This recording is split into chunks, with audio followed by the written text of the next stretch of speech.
긴장돼. 벌써 7시구나. 하나, 둘, 셋. 안녕하세요, 시민과입니다. 네, 안녕하세요. 5월 2일 열정대학 시사분석학과 전공 프로젝트인 팟캐스트를 시작해보려고 해요.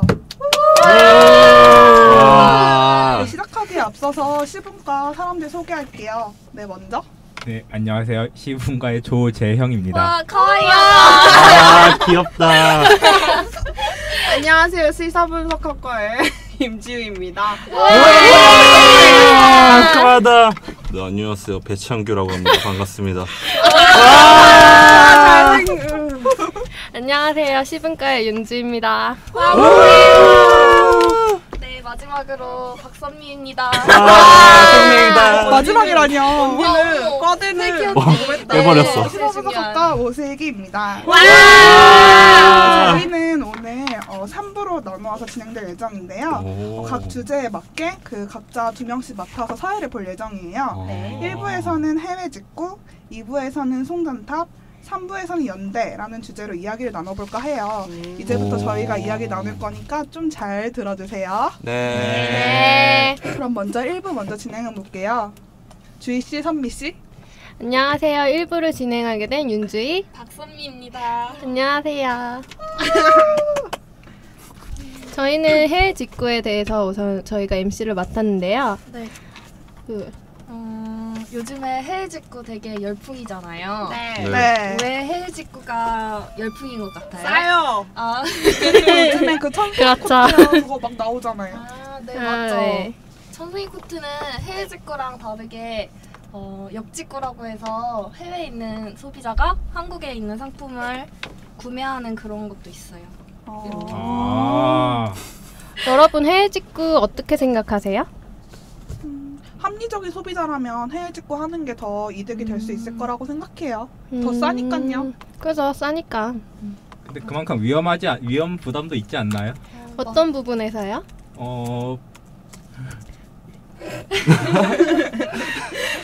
네. 그 배송도 느리고 이게 뭐 환불이나 교환 이런 것도 좀 어려울 것 같다는 생각이 들거든요. 그렇죠. 근데 그럼에도 불구하고 이렇게 배송되는 부분 중간에서도 파손의 경우도 있대요. 근데 그럼에도 불구하고 왜 사람들이 이런 위험을 감수하고 해외 직구를 하는지에 대해서 한번 우리가 얘기를 해볼 필요가 있는 것 같아요. 아까 지우 씨가 말씀 주신 것처럼 비용 절감의 효과도 있지만 저희가 이제 인터넷 같은 그 통신의 발달로 접근성이 향상해가지고 해외 직구가 더 자주 이용한다고 하더라고요. 그러면은 역직구는 혹시 아시나요, 여러분? 아까 역직구 선미씨가 말해주지 않았나요? 네. 해외에서 우리나라 제품 사는 그런 거 역직구라고 하지 않나요? 아, 그렇기는 해요. 근데 그 역직구가 더 발달하게 된 게 한류가 한류 열풍이 불잖아요, 해외에서. 네, 그러면서 외국 사람들이 코리아 스타일에 좀 관심을 갖게 돼서 그거에 따라서 우리나라의 상품들이 브랜드화되고 현지 맞춤으로 고객들 니즈를 파악해가지고 더 성행하고 있다고 해요. 외국인들이 한국 스타를 따라하고 싶은 그런 욕구가 성행 요인이라고 볼 수 있는 거네요.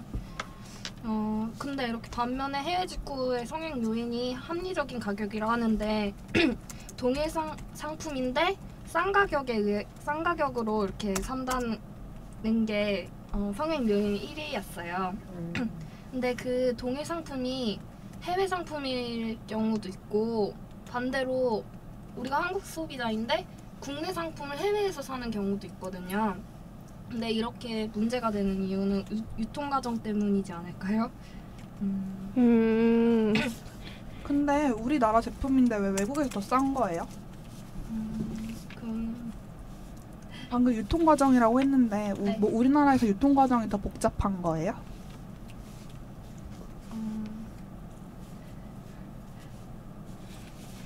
저희 우리나라의 경우에는 유통 과정이 되게 복잡하다고 해요. 다른 그 해외 물품이 우리나라로 들어올 때 그러면서 되게 가격이 높아지기 때문에 한 그렇다고 유통 해요. 채널이 독점을 하고 있는 경우죠.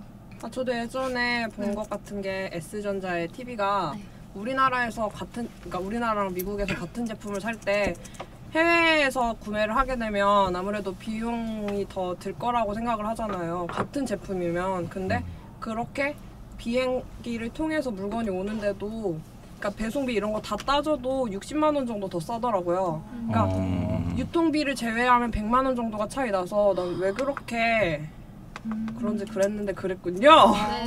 가격 거품이 심하죠. 아무래도 이런 유통 구조에 있어서 문제가 있는 것 같아요. 이렇게 독과점으로 공급을 하는 경우도 있는데 이제 소비자들이 똑똑해졌잖아요. 인터넷을 통해서 해외 사이트를 들어가서 물품을 이렇게 고를 수도 있고 그거를 한국으로 들여오는 방법을 알기 때문에 이렇게 다른 유통 채널이 생긴 게 아닐까라고 보고 있어요. 그래서 지갑이 털리고 있어요. 해외 직구 이용해 보셨어요? 네, 이용하고 있습니다. 어디로 하세요? 어디로 하다니요? 어떤 사이트를 이용해서? 저는 아마존? 말해도 되나요? 아이허브라는 이것저것 사고 있습니다.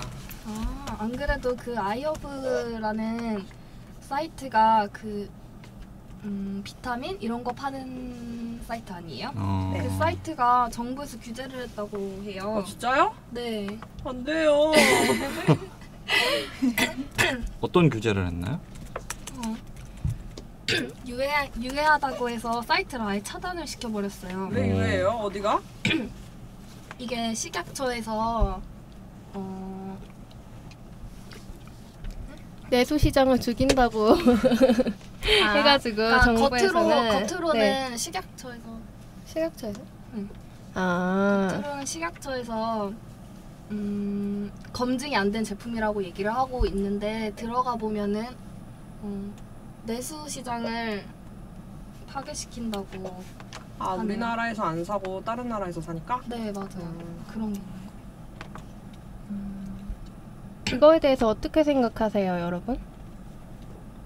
그런데 국가 차원에서는 어쩔 수 없는 것 같아요. 왜냐하면 국가 내에 있는 국민의 그런 그러니까 경제적인 거를 보장해주기 위해서 그러니까 국가 내에서도 그걸 판매하는데도 불구하고 외국의 업체를 연결해주면서 더 싸기 때문에 그러니까 소비자의 입장에서 당연하긴 하지만 그게 지속될 경우에는 계속 해외에 의존하게 되면서 우리나라 국내 시장이 좀 약간 영향을 끼칠 것 같긴 해요. 그래서 그런 차원에서는 규제하는 게 맞다고 보긴 하지만 저의 입장에서는 저는 소비자이기 때문에 아무래도 좀 그렇죠.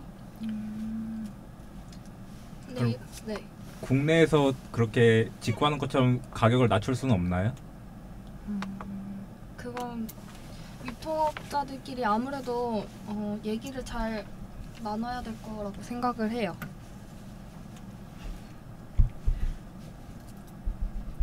유통 구조에 대해서 소비자뿐만 아니라 정부들도 모니터링을 해야 된다고 생각을 합니다. 네, 그렇죠. 근데 이렇게 정부가 규제하는 거가 어떻게 보면은 대기업 감싸기 정책이라고 볼 수도 있겠는데요. 그러니까 대기업들이 저희 소비자들한테 팔 때는 외국에다 수출하는 것보다는 좀 품질도 낮추고 가격을 높여서 판다고 해요. 이런 부분에서는 어떻게 생각하시는지 여쭤보고 싶네요. 품질을 낮게 하고 가격은 높여서 한다고요? 네. 왜요? 우리가 호구인가요? 왜죠? 진짜요? 네. 네. 수출하는 게 더 과자만 해도 일본 네, 과자요. 그 뭐지? 그 초코 묻은 과자 있거든요. 통밀로 이루어진 이름은 얘기 안 하겠는데 네. 그거 사진 봤었는데 일본이 저희보다 물가순위 훨씬 높은데도 불구하고 우리나라 것보다 쌉니다. 일본. 분노하는 모습. 예. 자동차도 그렇죠. 예, 자동차에 네. H 사거 우리나라는 근데 선택 대안이 별로 없잖아요. H 사께. 정말 호구로 보나 봐요.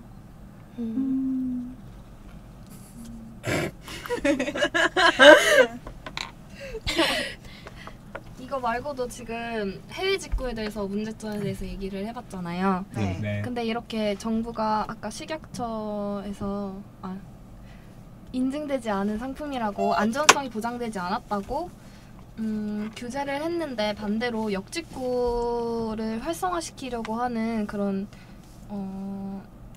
이중자 때? 네 조짐이 있어요. 그 역직구를 하는데 우리나라는 결제를 하려면 공인인증서가 있어야 되잖아요. 본인 인증을 하기 위해서. 네. 네. 그런데 이제 그걸 하기 위해서 다운을 받으려면 외국 사람들이 이용할 때는 그게 역직구를 하는 데 있어서 걸림돌이 된다고 해서 그거를 아예 규제하는 거를 없애자고 의무화하는 거를 하지 말자고 얘기가 나왔어요. 정부에서. 이렇게 이중자 때 그러니까 해외에서 들여오는 물건을 우리 시장에 내수 시장을 죽인다고 얘기하면서 또 반대로 해외에는 물건을 팔려고 하고 있는 지금 시점입니다.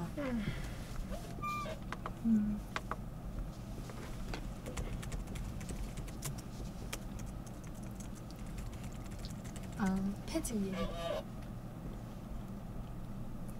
그럼 여러분들은 그 공인인증서에 대해서 어떻게 생각하는지 여쭤보고 싶거든요. 근데 공인인증서를요, 저는 고등학교 때 처음 그 개념을 알았거든요. 그러니까 공인인증서가 필요하대요. 그러니까 제가 넷북을 사려고 하는데 그게 70만 원인가 그랬어요. 그게 몇만 이상이면 생기는 거죠? 30만 원 네, 이상. 30만 원 이상이면 그게 필요하다는데 저는 그 당시에 제가 고등학생이었고 공인인증서는 그게 어른이 돼야만 할 수 있더라고요. 그래서 저는 개인적으로 좀 불편했어요. 그래서 그때 엄마랑 같이 은행 가가지고 시간 내서 공인인증서 발급받고 그다음 주문을 했던 걸로 기억을 해요. 근데 공인인증서가 있어서 그게 뭐가 좋은지 저는 사실 모르겠거든요. 그러니까 어떤 게 보완이 되는지를 잘 모르겠어서 뭐 지금은 이제 공인인증서 뭐 할 때마다 그걸 해서 뭐 보완적으로 뭐 된다고 하긴 하지만 그렇게 물건 사는 데 있어서까지 공인인증서를 하는 이유를 전 잘 모르겠어서. 그리고 저도 불편했던 게 물건 살 때 공인인증서 인증을 해야 되는데 내가 평소에 쓰던 컴퓨터가 아닌 다른 컴퓨터에서 결제할 때는 공인인증서가 안 깔려 있으니까 인증이 안 돼서 구매를 할 수가 없더라고요. 맞아요. 액티브 X를 깔아야 된다고 하는 말씀이신가요? 아니요, 그러니까 네. 공인인증서 자기만의- 자체를. 네. 근데 또 공인인증서가 나를 보증한다는 건데 아무 컴퓨터에다 막 설치할 수가 없잖아요. 맞아요. 저는 그게 불편했고 방금 얘기했던 액티브엑스 저 진짜 싫어해요. 맨날 결제 준비 다 해놓고 결제 딱 누르면 막 설치하라고 맞아. 해서 설치했는데 짜증나죠. 또 다른 거 또 설치하라 해서 또 눌렀는데 결제 버튼 누를 때 갑자기 그거 뭐야 흥분하지 않고 지금 좋아요. 인터넷 익스플로러 꺼지면서 새로운 창 켜라고 하고 나 그거 진짜 싫어요. 맞아요. 저는 다시 다 클릭해야 되고. 그쵸. 맞아. 완전 초기화되면서 너무 맞아요. 불편해. 확실히 문제가 있긴 있나 봐요. 상품을 사려고 할 때 이제 손쉽게 살 수 없다는 것에. 근데 그래도 공인인증서가 도움이 되지 않을까요? 그렇죠. 고액의 비용을 이제 결제를 하는 데 있어서 본인 인증의 절차도 없이 마구 구매할 수 있다면은 이제 전자기술을 이용해서 본인이 아닌 사람이 이용해서 이제 그 비싼 물건을 결제할 수 있으면은 이제 문제가 생길 수 있지 않을까요? 그 은행 거래할 때도 현금 계좌할 때도 뭐 몇십만 원 이상은 요즘은 보이스피싱 때문에 그런 제한도 걸어놓는 거 보면 공인인증서도 좀 그런 맥락에서 볼 수 있을 거라고 생각을 합니다. 네. 근데 이게 과연 그만큼 그 전제가 이제 그만큼 안전한 기술이어야 된다는 건데 네. 그 공인인증서가 정말 본인의 그 신원을 보장할 정도로 안전한 기술인가에 대해서 좀 궁금하네요. 지금까지 공인인증서 자체는 해킹당한 적이 없다고 해요. 하지만 그 공인인증서에 대해서 반대하는 측에서는 그래도 해킹의 가능성이 없지 않아 있고 그런 점을 지적하고 있고요. 그리고 그거에 따라서 개인정보가 유출될 가능성이 있다고 지적하고 있습니다. 그리고 우리나라에는 공인인증서가 있지만 외국에는 없다고 해요. 이 점에 대해서는 어떻게 생각하시나요? 아무래도 우리나라가 정보 쪽에 있어서 선진국이기 때문에 아무래도 그런 사이버나 인터넷 관련된 그런 게 앞서 있다 보니까 그거에 대한 범죄율 있잖아요. 다른 그렇죠. 네, 그래서 그런 것 때문에 약간 좀 인터넷 선진국으로서 그런 걸로서 만든 것 같은데 다른 나라에서 없다면 없는 이유가 있겠죠? 지금 이렇게 인터넷이 발달됐는데. 그런데 우리가 계좌 이체를 하는 경우에 공인인증서 인증이 필요한 거고 네. 실제로 저는 공인인증서를 이용하는 게 불편해서 카드 결제로 많이 넘어간 편이거든요.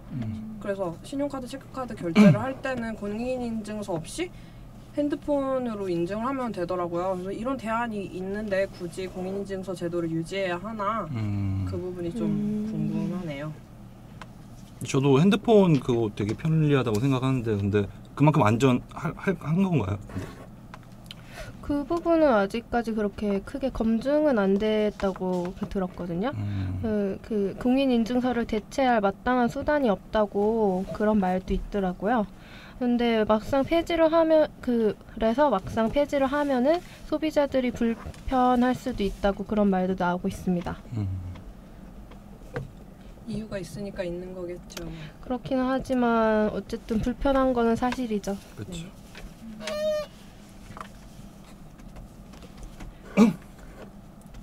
어쨌든 앞으로 대체할 그런 다른 기술이 필요한 거는 확실한 것 같습니다. 맞아요. 네. 알겠습니다.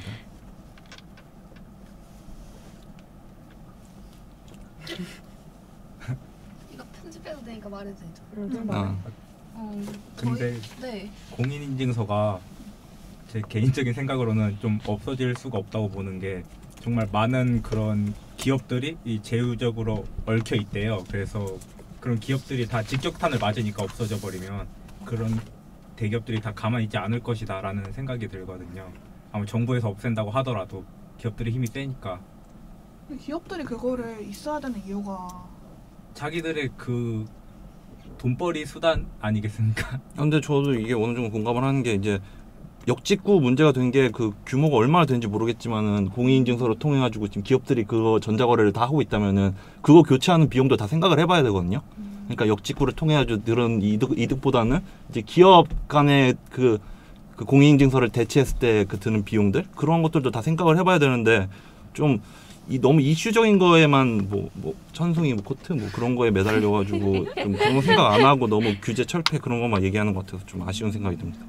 그리고 국민이 요구해서 지금 공인인증서 폐지 문제, 그러니까 이거가 이슈화된 게 아니라 해외 사람들이 불편하다고 얘기를 했기 때문에 이렇게 바꾸려고 한다는 게 제 생각엔 좀 저도 이해가 좀 가진 않는 것 같아요. 그 바꾸자고 한 국가가 중국이라서 그런 것도 좀 큰 것 같아요. 중국인은 아무래도 많은 인구를 가지고 있으니까 네, 그래서 그런 것 같아요.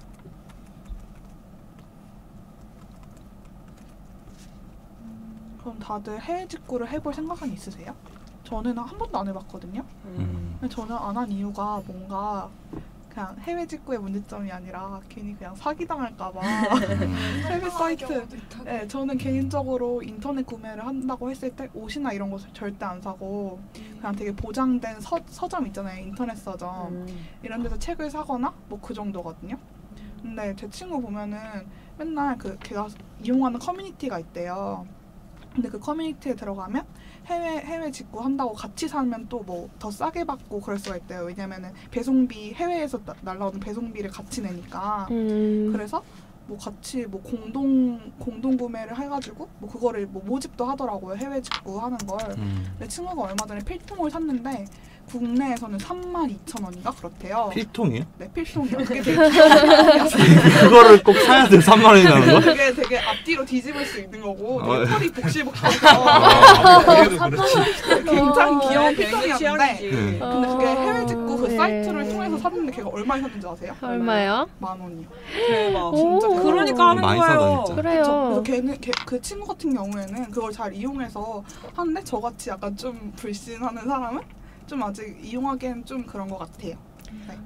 아무래도 배송 지연 문제도 있을 거고 그다음에 유령 쇼핑몰이 있는 경우도 있고 구매 대행사도 사기를 치는 경우가 있어서 아무래도 걱정이 많이 되겠고요. 그리고 가격 차이도 아까 말씀하신 것처럼 그렇게 크게 차이가 나는데 그 슬기 씨처럼 그 유통업체가 어쨌든 중간 과정에 있으면은 그만한 서비스를 제공을 저희한테 하는 거고 AS 시스템도 어느 정도 보장이 되어 있는 거잖아요.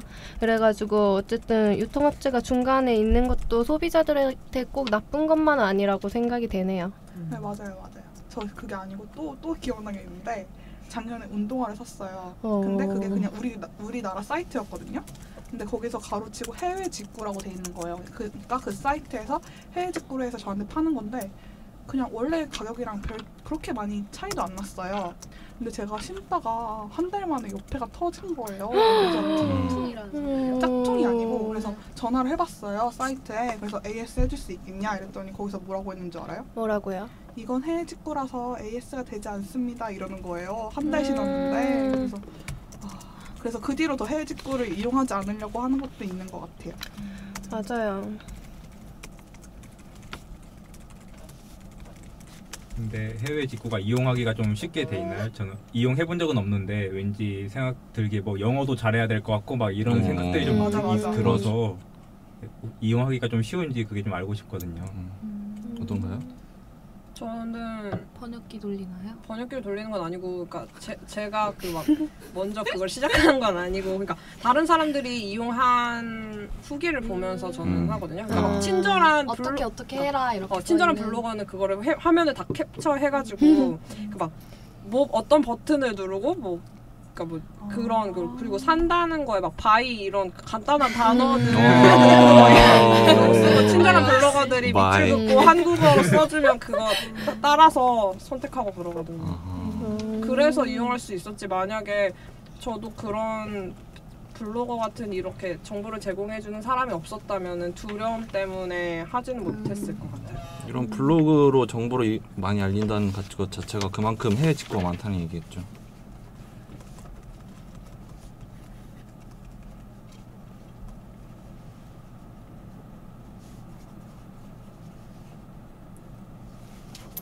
말로 하셔도 돼요. 네, 말로 편집으로 자르면 되잖아. 22분밖에 안 지났다고요? 아, 진짜? 더 늘려야 되나요? 아니 끝난 거야? 아니요. 근데 질문은 할 아까 끝났어. 다 한 거 같은데. 그리고 저 같은 경우는 해외 직구를 이용하는 게 국내에 없는 제품들 있잖아요. 그러니까 사고 싶은데 안 들어오는 제품 아니면은 그렇죠. 들어오다가 들어와서 맞아. 막 나를 기다리게 하는 나를 그런 거기 완전 그거에 대해 뭐라 하지? 덕후로 만들어 놓고 갑자기 들어오지 않는 제품들이 있단 말이에요. 그런 거를 사려고 이용을 하고 있어요. 스마트하시네요. 요즘 소비자들이 이렇게 기존에 있는 유통 채널이 아니어도 그러니까 능동적으로 찾아서 하는 것 같아요. 그리고 많이 똑똑해진 것 같아요. 똑똑한 소비자 임지우였습니다. 과연 똑똑한 건지. 내 돈.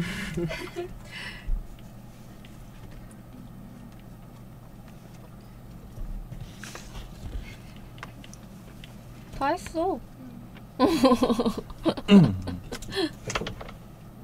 실질적으로 15분 썼나? 15분? 그러면은 너네는 더 할 말 없는 거 아니야? 근데 우리는 뭐 만들어낼 수 있겠죠. 그러겠지. 그냥 근데 너네 더 할 거 없는 거 확실해? 뭐 그냥 뭔가 정리해야 되지 않아? 정리 한번 해. 그래 정리 한번. 정리 멘트 보여주세요. 있어? 아니요. 지금 생각. 아니 우리 어제 쓴 걸 안 가져왔어. 그 생각을 못 해가지고. 근데 어쨌든 지금 타이밍을 말해야 돼. 네. 그러니까. 그러면 잠깐 정리할게. 1분만. 광고 듣고 오실게요. 네. 마운틴 듀. 맛있다. 아, 세븐업 그냥 준다. 탄산이 들었다. 나는 엄청 그러면- 너무 식연 오래 하는 거 아닌가 걱정했는데. 노노. 생각보다 길어. 긴 거? 시간이 생각보다 길다고. 잘 안 가. 시간이 안 가는데? 그냥 우리께 제일 많이 말할 줄 알았거든. 근데 없다. 뭔가 제가 앞에서 너무 많이 털어버린 것 같아. 근데 결론이 뭐야? 그걸 없앤다는 거야 만드는 맞아. 거야? 아니면 그게 단지 맞아. 이슈화되고 있다는 얘기야? 그냥 이슈화되고 있다는 거. 근데 아이허브 그도 얘기했던 거 사이트 폐지한다 그랬는데 사이트 들어가니까 있는데. 그러니까 그냥 얘기만 되고. 그냥 막아놨다는 거 아니에요? 잠시 그냥 막아놨다는 거 들어가죠. 아 그래요? 그러니까 사이트 이용도 되고. 막을 예정인 거 아니야? 그냥 예정인 건가? 말은 근데 나는 되는데. 이렇게 캡처돼 있는 거 봤는데 그 막 원이 보여주고 싶은데 아무튼. 그걸 그렇게 된다고 설명돼 있는. 그렇게 된다고 그럴까? 그렇다고 캡처 그런 기술일까? 그렇게 아니면 보는다. 이 얘기 나누는 거 어때? 해외 직구가 성행하고 있는데 그럼 우리나라 내 유통업체는 어떠한 태도를 보여야 되고 어떠한 것을 제시해야 되고 뭐 이런 거. 그런 유통업체에 대해서 조금 더 얘기를 하고 그다음에 언니 이런 거. 그 정부가 그리고 정부의 개입은 어느 정도까지만 해야 되는지 이런 거. 그리고 정부가 아까 규제를 한다 했잖아. 대기업 감싸기식으로. 그런 거에 대해서 근본적인 원인은 무엇일까? 그러니까 대기업 위주의 정책이 펼쳐지는 거. 그래 근데 그런 걸 너네가 네, 말하지 독점. 말고 우리가 뭐 한 개씩 말하고 너네가 말하지 말고. 그거 그러면 얘기를 해주고. 그러니까 물어보면은 이쪽에서도 물어보니까 우리가 대답하게 되는 것 같아. 오케이. 그러니까 그거 얘기해주고. 해봐. 그거 응 그 종이 거기가 소리가 너무 잘 나는 것 같아. 맞아. 이거 완전 맞죠? 소리 다 잡는 진짜? 마이크라서. 그 나도- 치는 소리도 나고. 나도 뭐 하는 게 들려? 나 아니야. 이쪽이 잘 들리니까. 오빠 몇 번이에요? 내 거 6번. 6번? 내 거 좀만 줄여줘. 근데 난 이 지우 마이크가 잘 안 들리는 거 같아. 그러니까. 나 나 소음이 나 되게 더 멀리서 대고 얘기하면 말해. 다 되게 잘 네, 들려. 제일 잘 들려. 어. 지금 말해봐. 나 목소리 커서 내게 다 튈까봐 들려. 걱정했는데. 다 들려. 아니야. 선미도 다시 말해봐. 저요? 다시 잘 말할 들려. 소리가? 아 잘 들려? 내 선미는 잘 들려. 내 나 선미 쪽에서는 걱정했어. 언니가 막 이렇게 해라면서. 그러니까 아까 잘 들리다가 막 안 들리다가 그래. 아, 너가 배고파. 좀 그러다 아. 이렇게 한 거야. 아, 아니 아까 오빠가 쿠루쿠루 마시는 소리가 너무 웃긴 거야. 계속 이거 치는 소리가 들리는 거야. 너무 웃겨. 아니 나 이렇게 넣어버릴 거야. 넣어버려. 그럼 어쨌든 다시 얘기를 하자면은 네, 시작해보세요. 네. 네, 이렇게 해외 물품이 들어올 때 유통업체를 거쳐서 들어오는데 굉장히 가격이 점프하잖아요. 근데 그런 것 때문에 해외 직구가 좀 많이 늘어나고 있는 거에 대해서 유통업체는 어떤 태도를 태도를 태워요? 취할까요? 태도를 가져야 한다고 태워줘? 생각하시나요? 태울까? 근데 우리나라 같은 경우에는 유통 구조가 바뀌어야 한다기보다는 일단 그 대기업의 마인드가 중요한 것 같아요. 그러니까 대기업의 마인드라고 하기보다는 그러니까 우리나라 같은 경우에는 중소시장보다는 대기업이 더 그 뭔가 모든 사람들의 소비와 관련된 모든 걸 다 정하고 있잖아요. 가격도 책정하고 있고, 근데 소비자는 그거를 자율적으로 이렇게 조율할 수가 없고 그냥 대기업이 제시하는 대로 할 수밖에 없어요. 솔직히 지금 우리가 밖에 나가서 빵을 먹는다고 해요. 그럼 그 빵집이 개인 빵집이 아니라 대부분 브랜드가 있는 그런 대기업이 운영하는 빵집이거나 카페 같은 경우에도 뭐 개인 카페가 있긴 하지만 대부분 그런 대기업에서 운영하는 대기업 밑에 있는 그런 카페를 이용하기 마련이잖아요. 그러니까 대기업 내에서 먼저 뭔가 소비자에게 보다 좀 더 합리적인 가격으로 책정을 해야 한다고 생각을 하고, 그리고 그 과정에 있어서 유통 과정에 있어서도 뭔가 해외와는 다른 구조를 갖고 있긴 하지만 소비자가 그래도 좀 더 국내 상품을 더 이렇게 택할 수 있도록 유도하는, 그러니까 뭔가 가격적 측면이라기보다는 뭔가 AS나 아니면은 뭐 기타 뭐 부가적인 서비스 같은 걸 더 이렇게 해줌으로 인해서 소비자들이 좀 더 끌 수 있는 그런 노력을 해야 될 것 같고, 그리고 나라에서는 규제를 하긴 하는데 그 규제가 너무 심화되진 않았으면 좋겠어요. 왜냐하면 그거는 소비자의 그런 소비자의 권리를 어느 정도 좀 침해를 한다고 생각을 하거든요.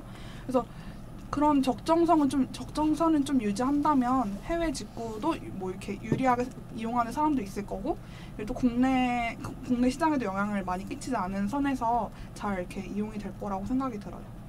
근데 대기업이 합리적인 가격을 책정을 하기가 쉽지가 않은 게 그들이 독점을 하고 있기 때문에 이익 위주로 나아갈 수밖에 없다고 생각을 해요. 그런데 저번에 열대 특허 났었잖아요. 손재권 씨. 근데 그분이 하는 행동이 어떻게 보면은 지금 이런 물품들, 하드웨어 시장을 좀 가격을 낮추고 있잖아요. 그분이 그랬잖아요. 스마트폰의 그 가격이 비싼 게 아니고 스마트폰 그 자체는 가격을 낮추고 그 안에 있는 소프트웨어 가격을 높인다 이렇게 하시잖아요. 그러니까 그런 분의 그런 움직임 하나하나도 뭔가 우리가 지금 사용하고 있는 물품, 그냥 겉으로 보이는 이런 보이는 그런 물품을 좀 가격을 낮추는데 일환이 되고 있다고 생각을 하거든요. 국내 시장에서도 뭔가 그런 개혁을 하는 사람이 있다면 좀 더 싸지지 않을까 생각이 들어요. 근데 대기업은 자발적으로 그래줄 것 같진 않죠. 네, 그래서- 그게 문제죠. 당장 그런 가격을 낮추면 단기 순이익 같은 게 대번에 떨어지니까 영업 지표가 안 좋다고 나올 거 아니에요. 그러다 보니까 단기순이. 그러다 보니까 가격을 낮추고 당장 그런 건 어려울 것 같아요. 저는 좀 소비자가 좀 제대로 좀 엿을 좀 먹였으면 좋겠습니다. 맞아요. 해외 과자 같은 경우에도 좀 그 해외 과자. 특히 해외 과자 많이 맞아요. 먹고 있잖아요. 네, 저도 얼마 전에 사 먹었습니다. 네, 어떤 거 드셨나요? 저 해외 과자 그게 아니고 이름은 딱 기억이 안 나는데 네. 2,000원짜리 과자였는데 네. 그게 과대포장도 돼 있지 않고 그냥 비닐에 들어있었는데 과자가 부서져 있지도 않고 양도 엄청 많고 우리나라처럼 그런 공기 포장도 돼 있지 않았어요. 말도 안 돼. 아니 공기 포장이 돼 있지 않은데 과자가 부셔지지 않았다고요? 네, 우리 제과업체 그 전문가분들은 전혀 그렇지 않다고 얘기했는데 아니 아무튼 네, 엄청 되게 빵빵하잖아요. 근데 그거는 딱 과자 들어있고 과자 옆에 그 공기 약간 그 정도 딱 들어있는데 네. 부서지지 않았고 그리고 예. 네. 얼마 전에 그걸 저도 봤어요. 인터넷에서 똑같은 10,000원을 주고 우리나라 과자랑 외국 과자랑 사가지고 그거를 포장지를 다 뜯어서 내용물 비교하는 걸 봤거든요. 네. 근데 거의 2배 이상 많더라고요. 네, 좀 심해요 이게. 네, 같은 심해요. 상품인데 그런 거. 아니 다른 상품. 그치, 네, 그치. 다른 상품이죠. 그래서 해외, 예전에 한 봉지만 사도 배불렀는데 이제 아. 막 여러 봉지 사야지 똑같이 먹은 그런 맞아요. 기분이에요. 짜증나. 맞아. 맞아요. 아, 그 질소 얘기 나와서 그 얘기 나왔는데 포카칩 있잖아요. 왜 얘기했는지 모르겠는데 포카칩 질소 엄청 들어있는데 안에 보면 깨진 과자 되게 많거든요. 맞아. 도대체 뭐 진짜. 질소 과자를 보호해주는 게 근데 맞는지 맛있어. 모르겠어요. 아 맛있어. 맞아, 맛은 있지. 맛있죠. 과자 이야기에 욱하는. 네. 뭔가 공감대가 형성됐네요. 아, 해외 직구와 옆 직구에 대해서 말해봤는데 정말 흥미로운 얘기들이 많이 나왔네요. 아. 뭐라고 하지? 이거 내용을 다 정리를 해 아니면 그냥 마무리 멘트를 해? 자기 하고 싶은 대로. 뭐 전하고 싶은 말 듣고 있는 사람들한테 지금 잘 듣고 있나요? 뭐 이런 거. 그런 거예요? 잘 들으셨나요? 네. 여기까지 그러면- 재생했을까? 안 듣고 있겠지? 알아. 어쨌든 듣고 저희는 있냐? 그럼 다음 얘기로 우선 넘어가도록 할게요. 안녕. 안녕. 안녕. 안녕. 와. 야, 따다다다.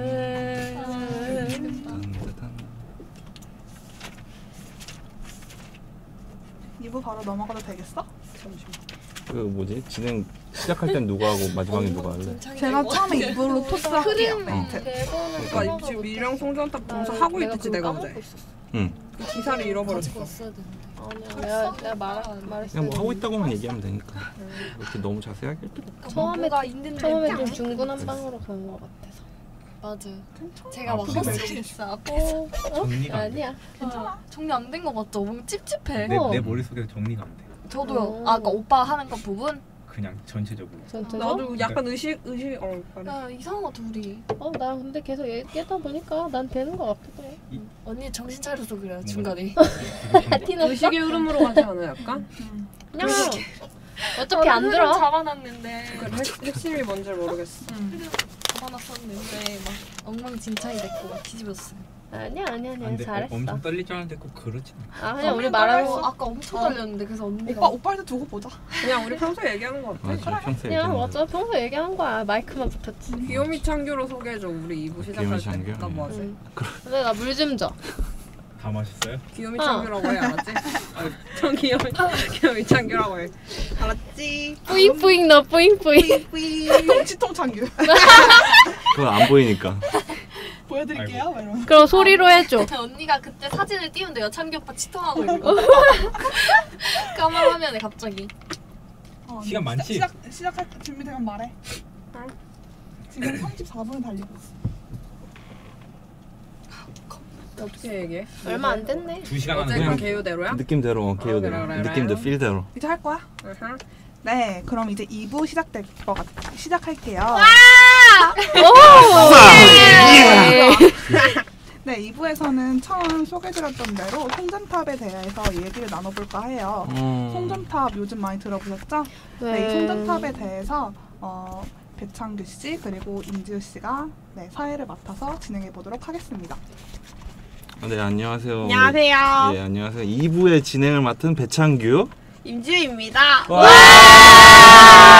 좋다. 네, 그러면은 송전탑에 대한 얘기를 하기 위해서 그럼 송전탑의 의미에 대해서 밀양 송전탑이 뭔가요, 인지우 씨? 뭔지 아시는 분? 들어본 것 같긴 한데 딱 뭐라고 설명은 못할 것 같아요. 얘기해 주세요. 방금 박선미 씨가 손을 드셨는데 네. 뭔지 알아요? 네, 뭔데요? 어제 지우가 말씀. 얘기해 주세요. 그거. 얘기해 주세요. 밀양에 있는 송전탑입니다. 혹시 밀양 송전탑이 밀양에 있는 송전탑이 답이라고 했니? 조금 더 보충을 해보자면 우리가 오늘 얘기 나눌 건 밀양 송전탑 사태에 대해서 얘기를 나눌 거예요. 밀양 송전탑 사태는 대한민국 경상남도 밀양시에 건설될 예정인 765kV의 고압 송전선 그리고 송전탑의 위치 문제를 두고 밀양 시민과 한국전력 사이에 벌어지고 있는 분쟁을 뜻합니다. 뭔지 알겠어? 네. 그러니까 대충 이렇게 막 간단하게 설명하자면 밀양에 송전탑을 세우는데 국가 입장과 지역 주민의 입장이 충돌을 해서 지금 이 건설 계획이 원만하게 진행되고 있지 않은 상태입니다. 그렇군요. 이제 문제는 이제 갈등이 너무 심해가지고 이제 한국전력과 밀양 주민 사이에 그래서 밀양 주민 중에서는 분신 자살을 하거나 음독 자살을 하는 경우도 있고요. 그런데도 불구하고 한국전력 측에서는 계속 공사를 밀어붙이고 있습니다. 네. 그럼에도 불구하고 분신 자살하고 이런데도 밀양에 송전탑을 지어야 되는 이유가 뭐예요? 우선은 이제 신고리 원전 3호기에서 경남 자체에 이제 전력이 부족한 거죠. 그 부족한 전력을 이제 채우기 위해서 신고리 원전 3호를 지어서 전기를 옮겨야 되는데 그 직선 경로에서 밀양시가 있는 거죠. 그러다 보니까 밀양시에다가 송전탑을 짓다 보니까 근데 밀양시에 짓는 송전탑이 765kV라네요. 이게 우리가 평소에 쓰는 그 전기 코드가 220V라 그러잖아요. 765kV면은 76만 5천이라는. 근데 이게 뭐 얼마 센지 저도 잘 모르겠지만 이게 그 정도의 송전탑을 짓는데 이제 문제는 그 송전탑에서 나오는 전기 자기장이 과연 신체에 얼마나 영향을 미칠 수 있느냐.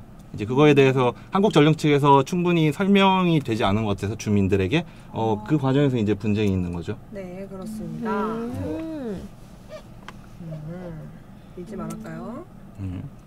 지금까지 이 사태의 추이가 어떻게 됐는지 간단하게 짚고 넘어가겠습니다. 밀양 송전탑 사태는 2001년 5월에 한국전력이 밀양 지역을 송전선로 경유지 및 변전소 부지로 선정하면서부터 시작되었습니다. 2001년에 시작됐고요. 이 스타트가 2005년 8월 한전 측이 처음으로 주민 설명회를 열어서 왜 여기에 송전탑을 건설해야 되는지 이야기를 했고 같은 해 10월 환경 영향 평가가 이루어졌습니다. 2007년 11월에는 송전탑 건설 사업에 대해 정부로부터 승인이 내려왔고요. 밀양 주민과 한전 간 대화위원회가 구성되면서 18차례의 대화를 가졌습니다.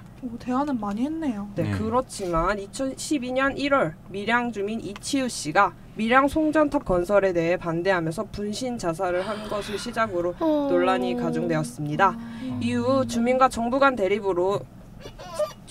대립으로 인해 수차례 공사 중지와 재개가 반복되었고 2013년에 또 한 번 여기 자르고 2013년 9월에 주민보상안이 확정이 되었으나 이후에도 주민들의 자살로 인한 사망과 자살 기도가 이어지고 있는 이런 안타까운 실정입니다. 그리고 현재 지금 2014년 지금 오늘 5월 2일 지금은 공사가 진행되고 있는 상황입니다. 결국 진행이 진행이 되고 있습니다. 그렇죠. 이런 얘기에 대해서 들어보셨나요 혹시 평소에? 아니요. 저는 할머니들이 밀양 송전탑이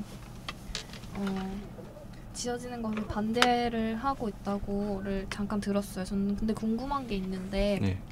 이게 밀양 송전탑이 그 마을에 있어서 안 좋은 거잖아요. 예를 들면 쓰레기 소각장이나 그런 것. 그런 건데 예. 이게 지역적 이기주의라고도 볼 수 있는 거예요? 님비 영상 말씀하시는 거. 민비 영상 말씀. 님비 현상으로 보는 시각도 분명히 존재를 하고 있는 상황입니다. 예, 그럼 님비 현상이냐 아니냐에 대해서 얘기를 하려면 이제 과연 송전탑이 주고 있는 주민들에게 얼마나 피해를 줄 수 있냐. 이제 그거에 대해서 생각을 해봐야 되는 것 같은데 이제 그거에 대해서 얘기를 하려면 이제 좀 약간 물리학 시간이 돼야 되거든요. 네, 그래서 특별히 모신 게스트가 있습니다. 예, 공대생 조재영 씨. 와, 예. 저 궁금한 거 있는데. 예. 네네. 아니 전기가 지나가는데 왜 자기장이 나오는 거죠? 긴장하지 마시고요. 맞아요. 아는 대로만 얘기하면 돼요. 이거 솔직히 고등학교 때 배우잖아요. 이거는. 맞아. 우리 중에 유일한 공대생이잖아요. 이거 맞나?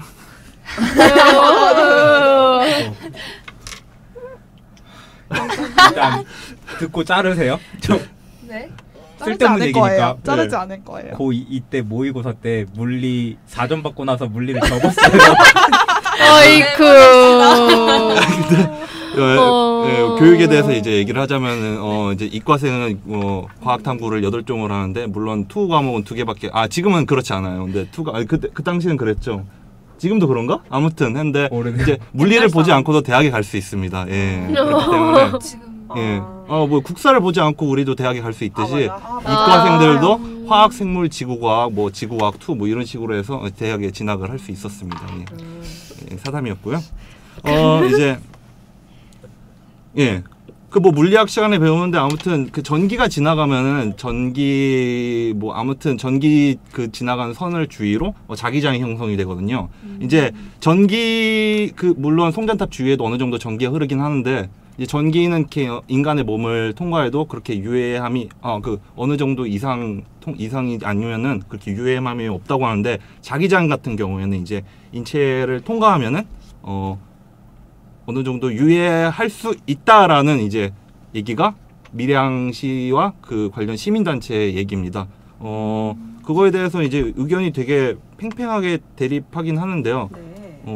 인체 유해 같은 경우에는 2013년 7월 29일 국회 환경노동위원회 소속 민주당 의원은 장하나 의원은 한국전력공사로부터 송전선로라고 나오는데 한국전력 측에서는요 송전탑이라고 하지 않고 송전선로라고 합니다. 그렇기 때문에 이제 막 블로그 검색하다 보면은 송전탑이라고 하지 않고 송전선로라고 하는 블로그가 보이는데 그런 쪽은 이제 좀 한국전력 측 입장에 좀 뜻과 맞는다고 볼 수 있겠죠. 해주 송전선로 전작의 노출량 조사 연구 보고서를 입수해 분석한 결과 아까 말한 765kV 고압 송전선로 80m 이내에는 페이칭 보고서 기준으로 어린이 백혈병 발병률이 3.8배 높아지는 3밀리가우스. 이게 자기장의 세기 단위래요. 3밀리가우스 전자파의 연중 노출되는 것으로 분석됐다고 밝혔대요. 근데 이에 대해 한국전력은 그 거리에는 한 가구만 있다고 주장했지만 밀양의 반대 주민들은 수십 가구가 그 안에서 농사를 짓고 있다고 주장을 했습니다.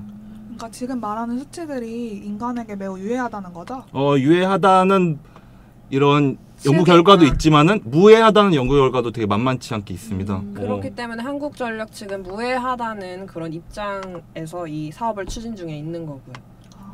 그러니까 이게 유해하다 무해하다 이렇게 연구가 제대로 아직 완전한 결론을 이루지 않은 상태라 지금. 네, 그런데 그러면 그런 연구가 완전하게 되지도 않은 상태에서 지금 현재 공사 중이라는 거죠? 네. 그쵸. 근데 네, 근데 뭐 물론 유해성이 아직 밝혀지지 않았으니까 이제 유해성이 밝혀지지 않은 상태에서 위험할 수도 있으니까 공사를 안 할 수도 있지만은 그 밝혀지지 않은 유해성이 아직까지는 밝혀지지 않았다고 생각을 하는데 그렇다고 해서 마냥 공사를 안 할 수도 없는 건 아니거든요. 현실적인 문제가 있으니까. 네. 무슨 우리가 과학으로 모든 일을 다 알 수 있는 건 아니잖아요. 맞아요. 그런데 분명히 모르는 위험성이 있을 텐데 그런 걸 아직 모른다고 해서 이런 현실적인 문제들을 진행할 수 없다는 거는 국가 정책을 아무것도 시행할 수 없겠죠. 근데. 네. 예. 그런데 네. 우리가 지금 밀양 손전탑이 없이도 잘 살고 있잖아요. 그쪽 지역 사람들이. 네. 그렇죠. 그 사람들이 왜 전기가 더 필요한 거예요? 손전탑을 통해서. 어, 왜 더 공급이 되는 거죠? 그거는 우리나라의 그런 전기 소비의 그런 에너지 소비의 좀 약간 그거부터 좀 해결을 해야 되는 거 아닌가요? 역시 오슬기 씨가 날카롭습니다. 저희 진행 방향을 날카롭게 꿰뚫으셨는데 이거는 이제 조금 이따가 관련해서 말씀드리도록 하겠고요.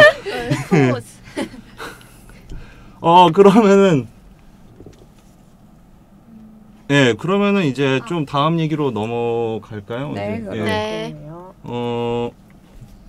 이제, 다음 얘기로 넘어가기 위해서 관련된 뉴스를 하나 말씀드리겠습니다. 한겨레 신문 보도인데요. 한전 부사장 발언 논란의 사표 내 이런 거였습니다. 제 핸드폰으로 이게 스마트폰이 되게 스마트하시지 못하시네.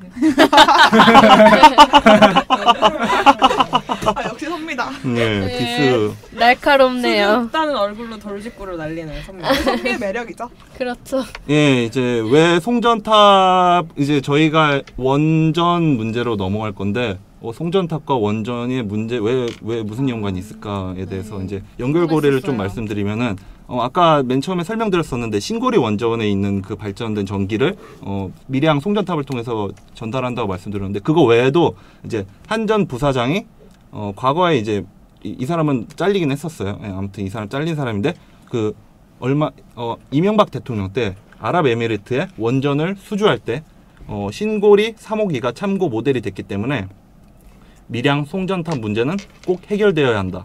2015년까지 신고리 3호기가 가동되지 않으면 페널티, 벌금을 물도록 계약서에 명시되어 있다. 이제 아랍에미리트의 원전을 수주하면서도 얘기가 많았었거든요. 되게 다른 나라에 비해서 건설 비용을 되게 낮게 잡아가지고 원전을 수주하는 게 아니냐 뭐 이런 얘기도 있었고 그리고 수주하면서도 그 계약 내용에서도 신고리 원전 3호기를 그 전기를 보낼 수 있는 송전탑 밀양의 송전탑을 반드시 짓지 않으면은 그 과정에서 짓지 않으면 계약상에서 페널티를 먹일 수 있다 뭐 이런 내용이 있었던 거죠. 네, 한국전력 측이 이 사업을 진행할 때 왜 송전탑을 굳이 밀양에 세워야 하냐고 물으면 경남 지역의 전기 수요를 경남 지역의 전기 수요에 대비해서 그러니까 거기 그 동네에 전기가 많이 필요한데 보낼 그게 루트가 없다고 지어야만 한다고 얘기를 했는데 이런 기사를 보니까 굳이 짓지 않아도 되는데 이런 원전 수주 이해관계에 의한 이렇게 표현해도 될까요? 네, 여기서 잠깐 용어 정리가 좀 궁금한 사람들이 있을 것 같아요. 듣는 사람들 중에는. 뭘까요? 수주라는 단어가 대체 뭔가요? 슈퍼주니어인가요? 이제 주문을 받는다는 걸 수주라고 합니다. 그럼 우리나라가 아랍에미리트에 가서 그걸 지어주는 거예요?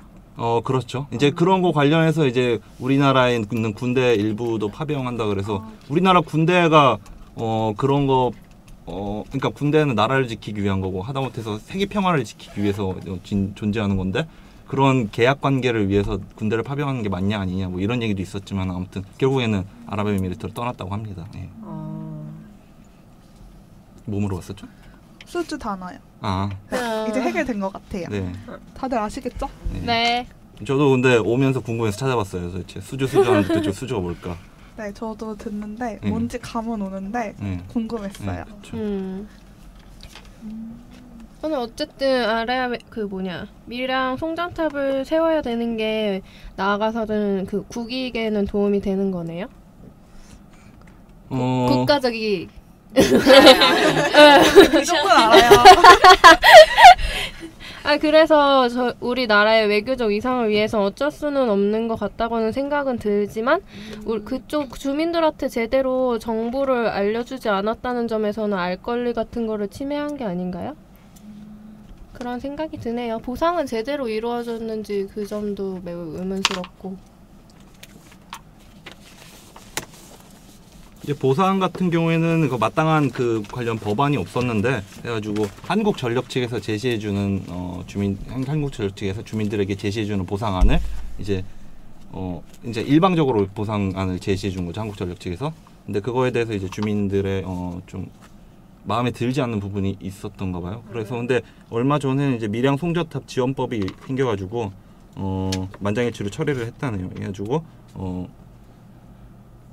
관련돼서 주민들에게 법적인 근거를 가지고서 지원할 수 있도록 법안이 생겼다고 합니다. 예. 근데 이렇게 법안이 이제서야 생겼다는 건 2001년에 시작된 사업인데 보상안에 대한 법안이 이제서야 생겼다는 건 문제가 그동안 있었다고 볼 수 있는 거죠. 그리고 거기다가 이제 보상안이 이제 생기면서 그동안 주민들과 그 한국전력 사이에 경찰들을 동원해서 엄청 험한 꼴 많았잖아요. 네, 험한 꼴이 많았죠. 주민들은 이제 보상 필요 없다고 하는 주민들이 오히려 더 많을 정도로 상태가 그렇게 됐습니다. 예. 그리고 이게 좀 논란이 되는 게 이 돈을 차라리 보상금으로 주면 좋지 않았을까 하는 어떤 돈을 사태를 말씀하시는 발견했어요, 제가. 경찰이 그러니까 밀양에서 갈등 상황이 발생하고 있으니까 주민들과 정부 간에 막 대치 상황이 있잖아요. 그래서 여기다 경찰을 보냈어요. 경찰을 주둔시켰는데 경찰 파견했는데 밀양에 파견된 경찰이 100일간 쓴 돈이 무려 42억 원이라고 합니다. 말도 안 돼. 차라리 이 돈을 보상에 활용하는 게 좋지 않았을까 하는. 그러니까 비용 문제 때문에 주민들이 요구하는 지중화, 그러니까 탑을 안 세우고 땅 속에다가 땅 속으로 지나가게 해주세요 막 이랬는데 그거 돈 비싸서 안 돼요 이랬거든요.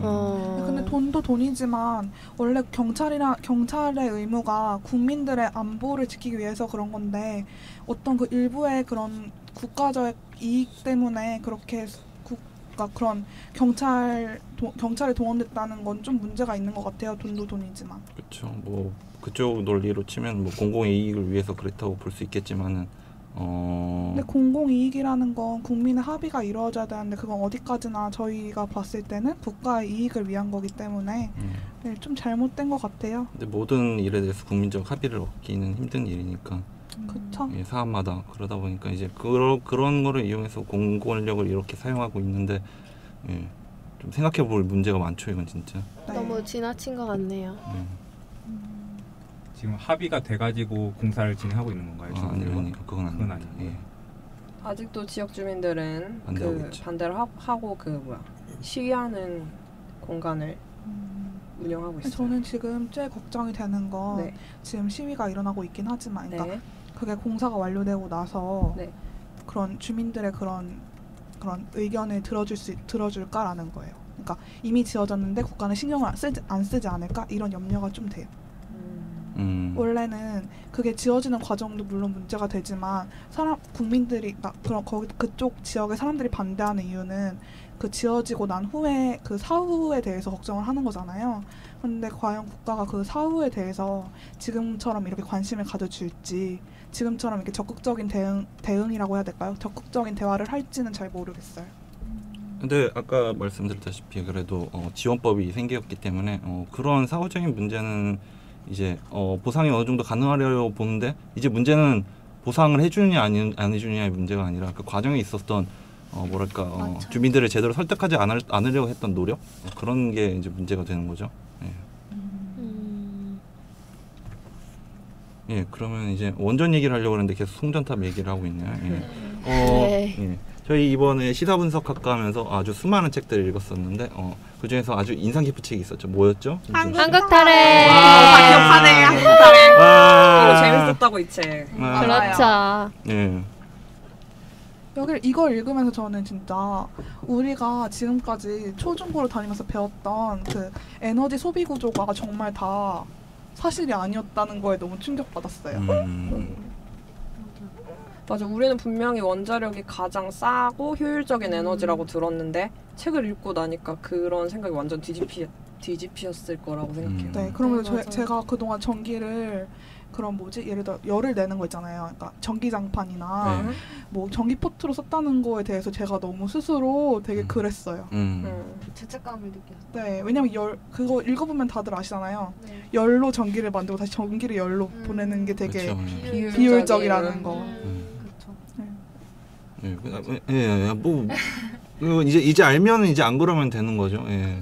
근데 솔직히 여기서 문제점으로 지적하고 있는데 전기값이 너무 싸다는 거 자취하고 있는 사람들은 다 느낄 텐데 가스비 겨울에 가스비 내는 건 진짜 두렵거든요. 막 몇만 원씩 막 5만 원씩 6만 원씩 나와요. 그러다 보면 이제 가스비가 빠져나가기 전에 통장에 있는 돈을 다 빼가지고 가스비를 아무튼 아니 저는 울지 마. 가스비 때문에 아이패드도 팔아봤기 때문에 가스비가 얼마나 무서운 줄 알거든요. 예. 겨울에 진짜 많이 나오면 막 아무 생각 없이 처음에 겨울 났을 때는 막 7, 8만 원 나와가지고 그랬었는데 전기세는 여름에 에어컨을 아무리 틀어도 만 원 넘어가면 진짜 많이 나온 거예요. 예. 그래가지고 저는 전기세가 그렇게 얼마 안 나오니까 이거 좀 나중에 내지 뭐 이거 나중에 내지 하다가 2달이 밀린 거예요. 3달째 전기세 내지 않으면 전기 끊겠다고 와가지고 그제서야 이제 전기를 내야겠다고 생각했는데 그만큼 내야 되겠다는 별로 인식을 못할 정도로 전기세가 너무 싼 거죠 현실적으로. 예. 네, 개인용 전기세뿐만 아니라 산업용 전기 가격이 매우 저렴하기 때문에 우리나라에 그런 전기를 많이 써야 하는 산업들이 실제로 많이 들어와 있다고 책에 나와 있었잖아요. 네. 그렇죠. 그러니까 이미 늘어난 수요를 책임지려다 보니까 자꾸 이렇게 원전을 짓게 되고 이런 악순환이 계속 되는 것 같아요. 그리고 너무 싸니까 우리 작년 여름에만 해도 전기 끊긴 적이 몇 번이에요. 아, 네. 진짜 그런 식으로 좀 전기값이 오르면 뭐 우린 안 좋긴 하겠지만 다른 에너지와의 가격에 있어서 균형은 맞춰야 된다고 생각해요. 그리고 요즘 안전 문제가 특히 대두되고 있는데 뭐 엘리베이터 타고 있는데 전기가 갑자기 끊긴다던가 뭐 지하철 타고 있는데 전기가 끊긴다던가 그런 거 뭐 지하철 같은 경우에는 뭐 예비 전력이 있겠죠. 아무튼 그렇겠지만 그런 사태가 발생해가지고 안전사고가 벌어진다면 얼마나 큰 손실이겠습니까. 너무 우리나라는 전기 의존적인 것 같아요. 예. 뭐 저는 몇 년 전인지 기억이 안 나는데 군대 갔다 와서 도서관에서 공부를 하고 있는데 도서관에 불이 다 나갔어요. 그게 아마 2012년인가? 2012년 여름이었는데 도서관에서 불이 나가가지고 공부를 안 해도 되니까 되게 좋아가지고 밖에 나가가지고 나가는데 신호등도 다 불이 안 들어오는 거예요. 그래가지고 교통사고가 사거리에서 막 몇 중으로 막 나는 걸 봤거든요. 되게 예. 위험하네요. 예. 전기 문제가 이런 문제까지 발생할 수 있는 거죠. 작년에 공공기관에서 잠깐 있었는데 그때도 되게 중요한 업무를 보고 있었어요. 공공기관 내 모든 사람들이. 근데 갑자기 전기가 나간 거예요. 그래서 어떻게 하고 다시 켰어요. 근데 키니까 왜 임시 저장이 되잖아요. 근데 그게 또 나간 거예요. 그러니까 완전 다 날아가 버린 거예요. 그래서 뭔가 업무에도 큰 차질을 빚었던 적이 있었어요. 궁금한 게 있는데 이런 네. 전기 쇼크 같은 게 방금 다 말씀하신 거잖아요. 네. 근데 그거를 국가에서 이런 충격을 받지 않게 잘 관리하는 시스템이 문제가 있지는 않나 라는 생각이 들어요. 저는. 잘 관리하는 시스템이 어떤 거를 말씀하시는 그러니까 건지. 전기 사용량을 이렇게 갑자기 사람들이 많이 쓰다 보니까 그게 차단이 되면서 다 이렇게 되는 거잖아요. 근데 네. 그걸 유동성 있게 이렇게 관리를 하는 거를 좀 신경을 쓰면은 조금 그래도 이런 상황이 덜 일어나지 않을까라는 그런 생각이 관리를 위해서는 어떻게 보면 더 많은 전기가 필요하니까 그래서 지금 밀양에 손전탑을 짓고 이런 문제가 생기는 거잖아요. 제 생각엔 그렇거든요. 네.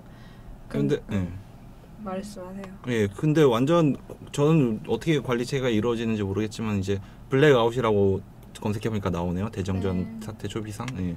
이런 블랙아웃 사태가 몇 년 전, 작년에도 있었나요, 근데? 네. 네. 그렇군요. 종종 있었던 거.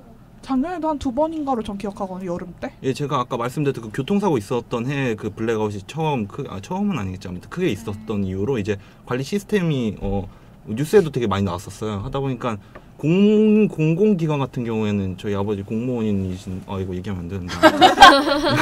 근데 이게 전력 되게 민감해가지고 에어컨 온도를 엄청 덥게 하고서 하는 노력들은 많이 하고 있어요. 근데 해주 일반 가게에서도 문 열고 냉방하는 가게들을 단속하고 그런 노력들을 안 하고 있는 것 같진 않아요. 네. 네, 맞아요. 네, 근데 완전히 이런 전력 사용량에 대한 대안이 될 수 없는 게 우리가 책에서도 읽었지만 화력 같은 경우에는 그 유동성 아까 유동성 얘기했잖아요.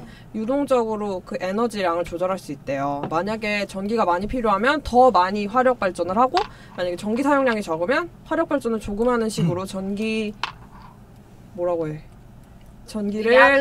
생산량을 조절할 수 있는데 그렇죠. 원전은 일단 에너지원을 한번 넣고 이제 가동을 하기 시작하면 그 량을 조정할 수가 없다고 중지를 해요. 못한다죠. 네, 그러니까 이게 그러니까 최대치 전력 사용량의 최대치를 생각하고 그렇죠. 그거에 맞춰서 원전을 가동하는 건 비효율적이라고 생각해요. 왜냐면 전력 사용량이 적은데 원자력 발전은 멈출 수가 없기 때문에 막 계속 만들어지는 그 전기는 결국에 사용이 안 되고 낭비가 되는 버려진다는 거잖아요. 거죠. 네.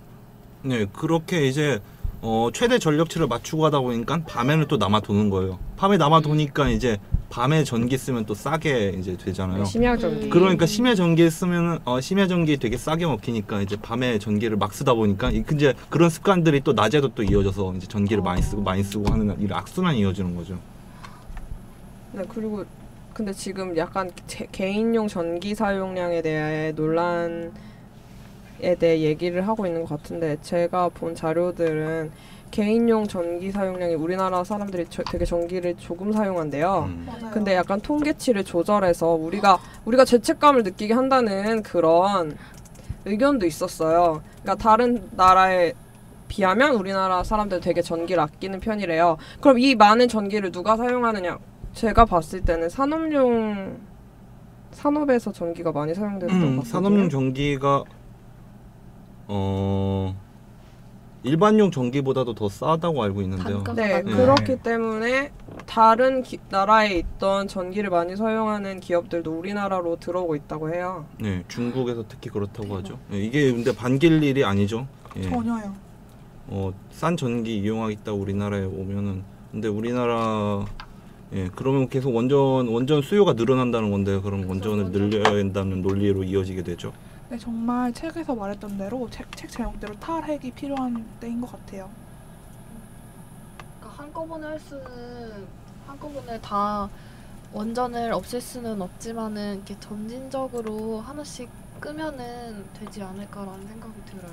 요즘 유럽 국가들도 가동을 중지하는 그런 분위기라고 하는데 우리는 그거에서 역방향으로 가고 있지 않나라는 생각이 들어요, 저는.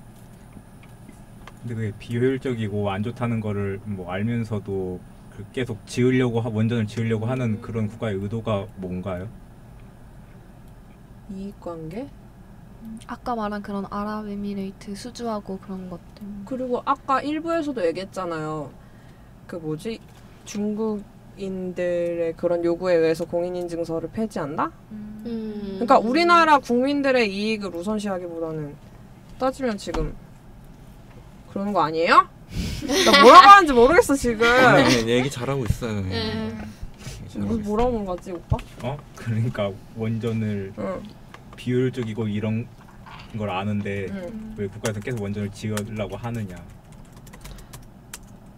근데 제가 생각할 때는 국가가 지금 보이는 것만 처리하려고 하다 보니까 그런 것 같아요. 그러니까 국가가 좀 더 약간 장기적인 시각에서 좀 더 먼 미래를 바라보면서 우리나라의 그런 국민들에게도 득이 되고 환경을 좀 생각한다면 그렇지 않을 것 같지만 이 단기적으로 봤을 때 단기간에 어떤 그런 돈적으로나 경제적으로나 그런 이익을 볼 수 있기 때문에 이걸 포기하지 못해서 좀 그런 것 같아요. 네, 되게 좋은 말씀해 주셨는데 이제 환경 문제는 어떻게 보면 이제 장기적으로 어떻게 잘 보존할 것이냐가 이제 중요한 문제거든요. 그러니까 태양 여기서 한국 탈핵에서 보면은 이제 우리 국토의 2%만 사용하면 이제 태양열 에너지를 사용할 수 충분히 우리나라가 원자력 에너지를 대체할 수 있을 정도의 태양열을 사용할 수 있다라고 나와 있는데 물론 2%가 국토의 2%면 상당히 큰 문제죠. 그럼에도 불구하고 그러지 않고 있다는 건 우선 기본 단가가 처음에 너무 많이 들어간다는 거랑 이에 반해서 원전은 현재 단가는 뭐 이것도 뭐 그 점에 대해서 할 말이 많긴 하지만 이제 나중에 문제가 되는 게 그 나오는 그 원자력 폐기물 이거 처리 비용이 감당할 수 없을 정도로 이제 미래 세대에 그 부담이 되는데 그게 지금은 어차피 상관이 없는 문제라고 보이거든요. 저는 그렇게 여기고 있다고 생각을 하는데 이제 그렇게 너무 단기적인 시각에서 비용이 들어간다고 생각해서 단기적인 시각에서 그렇게 예. 멀리 내다봐야 돼. 네, 그리고 또 중요한 게 있는데 뭐라고 하나요? 우리가 솔직히 이 한국 탈핵이라는 책을 읽었기 때문에 에너지 구조가 잘못됐고 우리가 잘못된 교육을 받았다고 알고 있잖아요. 네. 그러니까 국가적으로도 우리가 어렸을 때 받은 교육, 그 교육을 좀 제대로 바꿔야 된다고 생각을 해요. 물론 이 교과서나 이런 거 같은 경우에는 국가에서 집필하고 국가에게 유리하게 어떻게 보면 될 수 있지만 우리가 지금 이게 틀리다는 걸 이 책을 통해 알았잖아요. 네, 여러분도 읽어보세요. 네, 꼭 읽어보세요. 한국 탈핵. 네, 읽어보세요. 그래서 이 책을 읽음으로, 그러니까 이런 공부나 아니면 이런 것이 언론을 통해서 좀 더 많이 이렇게 국민들에게 와닿을 수 있도록 많은 그런 보도를 해야 한다고 생각을 합니다. 결론은 책을 읽어야 한다 이거네요. 그죠. 근데 아까 말씀하신 것처럼 국가가 그 현재적인 시선, 그러니까 현재적인 문제에만 집중을 하신다고 했잖아요. 그래가지고 그 태양열 같은 친환경 에너지를 개발을 안 한다고. 그래가지고 지금 와서 원자력에 더 그 사업에 주력할 수밖에 없는 것 같아요.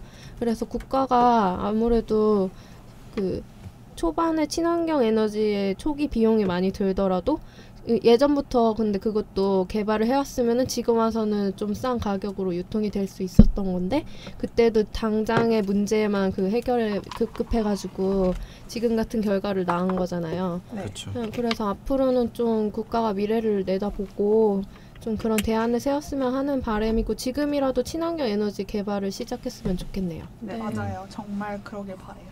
이게 근데 친환경 에너지 개발이 지금 맨 땅에 헤딩하는 그런 차원이 아니라 세계적 추세란 말이에요. 그쵸. 그만큼 기술 개발도 많이 이루어져 있고 실제로 비용의 절감도 많이 이루어진 걸로 기억하거든요. 책 내용에서. 시간이 흐를수록 점점 더 네. 그리고 그런 점을 생각해 봤을 때 지금 계속 여러분들이 말씀하신 대로 당장의 이익만을 추구하기보다는 멀리 보고 투자를 했으면 좋겠네요. 네, 좀 이제 국가 철학이 좀 있으면 좋겠다고 생각을 하는데 경제적인 수치에 너무 단기적인 수치에 너무 목을 매지 말고 진짜 좀 인간적인 그러니까 후손을 위한 그렇죠. 이제 너무 무책임하지 않았으면 좋겠어요. 무책임하지 않으려면 철학이 있어야 되는데 철학이 있는지 모르겠네. 마무리. 네. 그럼 지금까지 우리가 지금까지 뭐에 대해 얘기했죠 우리? 미량 송전탑이야. 원전이야. 결국은 원전으로 흘러들었죠. 네. 네, 결국은 어떻게 보면 에너지 구조죠. 그렇죠. 네. 에너지 올. 완전 열심히 잘 쩔어. 역시. 역시 과세요. 아우. 예. 마무리 멘트? 마무리 멘트 뭐가 좋을까? 우리가 작년만 하더라도 제가 주간지나 신문, TV를 틀면 어느 정도 밀양송전탑에 대한 이슈 보도가 됐는데 최근엔 그런 걸 희미해서. 보지 못한 것 같아서 좀 관심을 가졌으면 하는 바람에 이번 이걸 기획하게 됐나요, 우리가? 그렇죠. 원래는 이제 좀 제가 되게 좋아하는 주제인데 이제 원래 걸그룹의 그 선정적인 그런 그거에 대해서 하고 싶었는데 밀양 송전탑 얘기가 갑자기 나와서 이 사건을 좀 중요한 사건인데도 불구하고 많은 사람들이 모른다고 생각을 해서 한번 좀 다뤄봐야겠다. 그런 얘기가 나와서 선정을 했습니다. 네. 여러분들 평소에 저희는 이제 학교에서 환경에 대한 공부를 그렇게 많이 하지 않잖아요. 네. 수능에도 나오지 않습니다. 생물에 조금 나오네요. 비문학 조금 나오고 그지? 비문학에 나오나요? 맞아요. 조금. 조금하게 나와요. 완전 조금. 완전 조금 나오는 그렇게 아주 작은 부분을 차지하고 있지만은 우리와 뗄래야 뗄 수 없는 우리는 자연 환경과 더불어 살아갈 수밖에 없는 존재거든요. 에코 프렌들리. 맞아요. 에코 프렌들리. 쩔어. 다시 한번 들려. 이렇게 에코 프렌들리한 삶을 살기 위해 가지고는 이제 먼저 알고 실천하는 게 중요하겠죠? 네. 네, 그러면은 오늘 2부 마치도록 하겠습니다. 이제 시간이 70분 지났어. 화장실 가고 싶어. 나도 아, 화장실 이거 중간 이거 하면 다 날아갈까 봐 걱정돼. 그럼 냅둬 그냥. 그럼 그냥 언니 자르고 맞아, 가요. 맞아. 그래서 어차피 뭐. 갔다 키키 너한테 이게 지금 아니? 8시 키 누구한테 16분이거든? 있어? 9시까지 해야 돼. 그니까 빨리 갔다 와. 9시? 9시까지 나가줘야 돼. 지금 몇 시야? 지금 8시 16분. 얼마 안 남았는데. 근데 우리 되게 금방 끝낼 거야. 금방 끝날 것 같아. 되게 얘기 많이 하고 좋았어. 근데 주로 사회자들이 많이 해가지고. 우리는 여기가 많이 해야 돼. 우리 되게 내용이 없거든. 질문하는 거잖아요. 응, 연대가 할 얘기가 없어. 이런 괜히- 사건도 없고. 괜히 연대했나? 그래서 오빠랑 그 얘기 어제 계속 했던 거야. 어제 세계야 그 장가도 주제도 상관없어. 공천할까 이랬는데. 아 재훈 오빠요? 그러니까 우리 둘이. 재영 오빠랑 나랑. 물어보지 공천할 거는 우리가. 의견 진짜 많다고. 근데 가볍게 나눠도 상관없어. 이런 사건 했으니까. 같이 얘기도 하고. 왜냐면 너무 자기 거에만 너무 주력했잖아. 아니 그래도 우리는 조금 다 얘기는 했고 근데 두 번째에서는 많이 얘기를 해서 뭘 얘기해야 그래? 될지 난 오히려 두 번째에서 우리가 더 얘기를 주고받는 게 있었다고요? 어. 물어보고 답해주고 이런 거. 근데 우리가 물어봤다기보다는 그러니까 정말 정보를 알려주는 거고 우리는 우리의 의견을 말하는 느낌? 나는 그냥 다 말해주는데 거기에서 그냥 우리가 궁금한 거 물어봐 맞아. 라고 생각했어. 주연이 난 내가 내 의견을 말해서 그런 걸 수도 있어. 그런가 봐. 어쨌든 근데 나도 내 의견도 말할 수 있어. 잘 되고 있는 거 맞겠지? 잘 되고 있어. 무서워. 지우가 근데 또 아니 창기 오빠 아까 녹음하는 거 봤는데 안 했나 결국은? 오빠 녹음해? 아까 언니가 자꾸 이거 안 되면 어떡하지 막 이런 그런 무섭다 그래가지고 창기 오빠가 핸드폰으로 근데 우리 파트 너무 중구난방 나 아니었어? 맞아. 다시 하고 싶어? 지금 정신이 나간 거. 근데 여기 시간을 그럼 맞춰야 돼. 근데 대본은 안 갖고 다시 짜야 될 거 아니야? 맞아. 됐어. 그냥 이대로 가. 그냥 추억으로 편집을 잘 하면 남기자. 돼. 추억으로 남기자. 편집을 잘 하면 될 것 같아. 그럼 1부 너네가 편집할래? 나 같이 하기로 했잖아. 잘라 붙여야 돼요? 잘라 붙여. 나 2부랑 3부는 그대로 갈 거야. 괜찮았어요. 이분은 그냥 흐름. 이분 괜찮았어. 3부도 그냥 언니가 물어보면 우리한테 돌아가면서 얘기하고, 얘기하고 끝나는 거 아니에요? 1부가 지금 그냥 난리가 난 거지. 우리 하던 대로 하면 돼. 그냥 1부는 근데 우리가 또 처음 진짜 시작하고 긴장했어요. 그래서 아까. 1부는 우리가 이거를 다 말하고 싶었다. 역지구 같이 얘기하면 좋은데 그냥 내가 다 얘기했죠. 얘기해가지고 우리가 어디서 해야 될지 몰라서 그래 내가 마지막에 그런 걸 넣었으면 좋겠다고 말한 거야. 그게 너무 지나가서 논의가 좀 부족했던 것 같아가지고. 해외 직구에 대해서? 그러니까 해외 직구가 주제인데 맞아. 해외 직구의 근데 현황을 말해주는 건 괜찮은데 우리의 의견이랄까? 현아? 단체로 화장실 갔다 왔어. 단체 갔다 왔어. 근데 그거 현아랑 동상이랑 빼먹고 갔어. 괜찮아. 언니 그러면 우리 녹음 따라해가지고 붙여놓고 막 이래요? 녹음되고 있는 거야 지금도 이거? 지금 네. 되고 있는 거야. 우리 어제 그거 섹시 조사한 시작할까, 선도? 그런 거. 네, 시작. 야, 순서 좀 알려줘. 순서? 그냥 오빠가 어제 했던 대로 그 사례 말하면 돼. 내가 사례 물어볼게. 이거? 나 너무 편하게 하는 거지. 하면 돼? 잘 된 것 같아요 지금까지? 잘 된 것 같아. 잘된 거 거. 근데 나 이거 녹음 되는지 안 되는지 그게 너무 궁금해. 됐을 거야. 그리고 우리 핸드폰 녹음을 하고 있지 않나요? 아니 안 했어요. 저 핸드폰 자료 찾느라고. 아, 그렇군요. 녹음을 맞다, 못했어요. 나 근데 너무 무서워. 내가 좀 기계에 좀 무서운 그런 게 있어. 그럼 마지막에 너가 만지지 말고 재영부터 시켜. 배고픔. 공대생이잖아. 그 다음에 책임 전가하는 거야. 맞아. 그래 불이 들어와 있긴 세계 해. 아예 지금 자리를 바꿔. 오빠 잘 되고 있는 것 같지? 난 안 보여 여기서. 내가 잘 바꿔. 불 들어왔지? 불 들어왔지? 순시간 가고 있지? 안 되면 뭐 과대가 책임져야지. 뭐야 이게. 미안합니다. 단체로 이렇게 해외로. 갑시다. 예. 네, 드디어 마지막 3부인데요. 와. 열대 여러분, 지금까지 잘 듣고 계신가요? 그럴 리가. 여러분이 시사 분석학과 함께하고 계십니다. 네, 지금은 시사분석학과 프로젝트 팟캐스트 중입니다. 와우. 네, 마지막 3부는 네, 연대라는 주제로 얘기를 나눠볼 텐데요. 네. 오. 네, 이번 순서는 저랑 재영 오빠가 할 거예요. 네. 사인이 안 맞네요. 그러게요. 그러면 그냥 해요. 다시 네. 할게요. 네, 다시 해요. 3부 연대 주제의 사회자 오슬기. 조재영입니다. 살짝구만이야. 어울려요. 재영 오빠 연대 들어본 적 있죠? 네. 어디서 들어봤어요? 덕수쌤이 말해줬던 기억이 납니다. 오. 연세대학교를요? 덕수쌤이 죄송. 오. 아니 생각도 못했어. 꿀잼. 덕수쌤이 연대 왜 말했어요? 연대만이 살 길이다. 지금 현실은 답이 없다. 뭐 이런 식으로 얘기를 하면서 네. 연대를 해야 살아남을 수 있다고 그렇게 말해 주셨습니다. 아, 네, 그렇군요.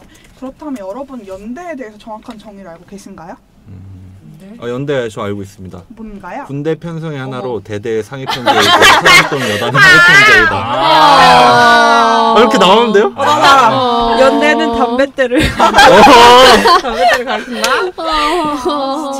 네, 지금 저희가 말하고 있는 연대는요. 사전적 정의로는 여럿이 함께 무슨 일을 하거나 함께 책임을 진다라는 의미를 가지고 있어요. 그래서 책임을 진다라는 의미에서 우리가 아마 연대 책임이라는 단어를 좀 많이 들어봤을 거라 생각이 저 들어요. 중학교 때 많이 받아봤어요. 연대 책임. 다 같이 벌 받는 네. 그런. 발바닥 맞고 막. 네, 그래서 영어로 말하면 더 쉽게 이해가 될 것 같은데요. 영어로는 영어로 하면 쉽게 이해가 된다고요? 밴드 투게더. 그러니까 다 같이 묶여 있다. 이렇게 이해하기 쉽죠? 아닌가? 네, 아무튼 그렇고요. 네, 그래서 저희가 저희만의 오빠랑 저만의 그런 정의를 내려봤어요. 뭐예요? 그래서 불평등한 사회에서 개인의 자유 권리를 지키기 위해 여럿이 함께 공존하면서 상호작용을 통해서 사회적, 경제적 안정을 갖는 구조라고 정의를 내려보았습니다.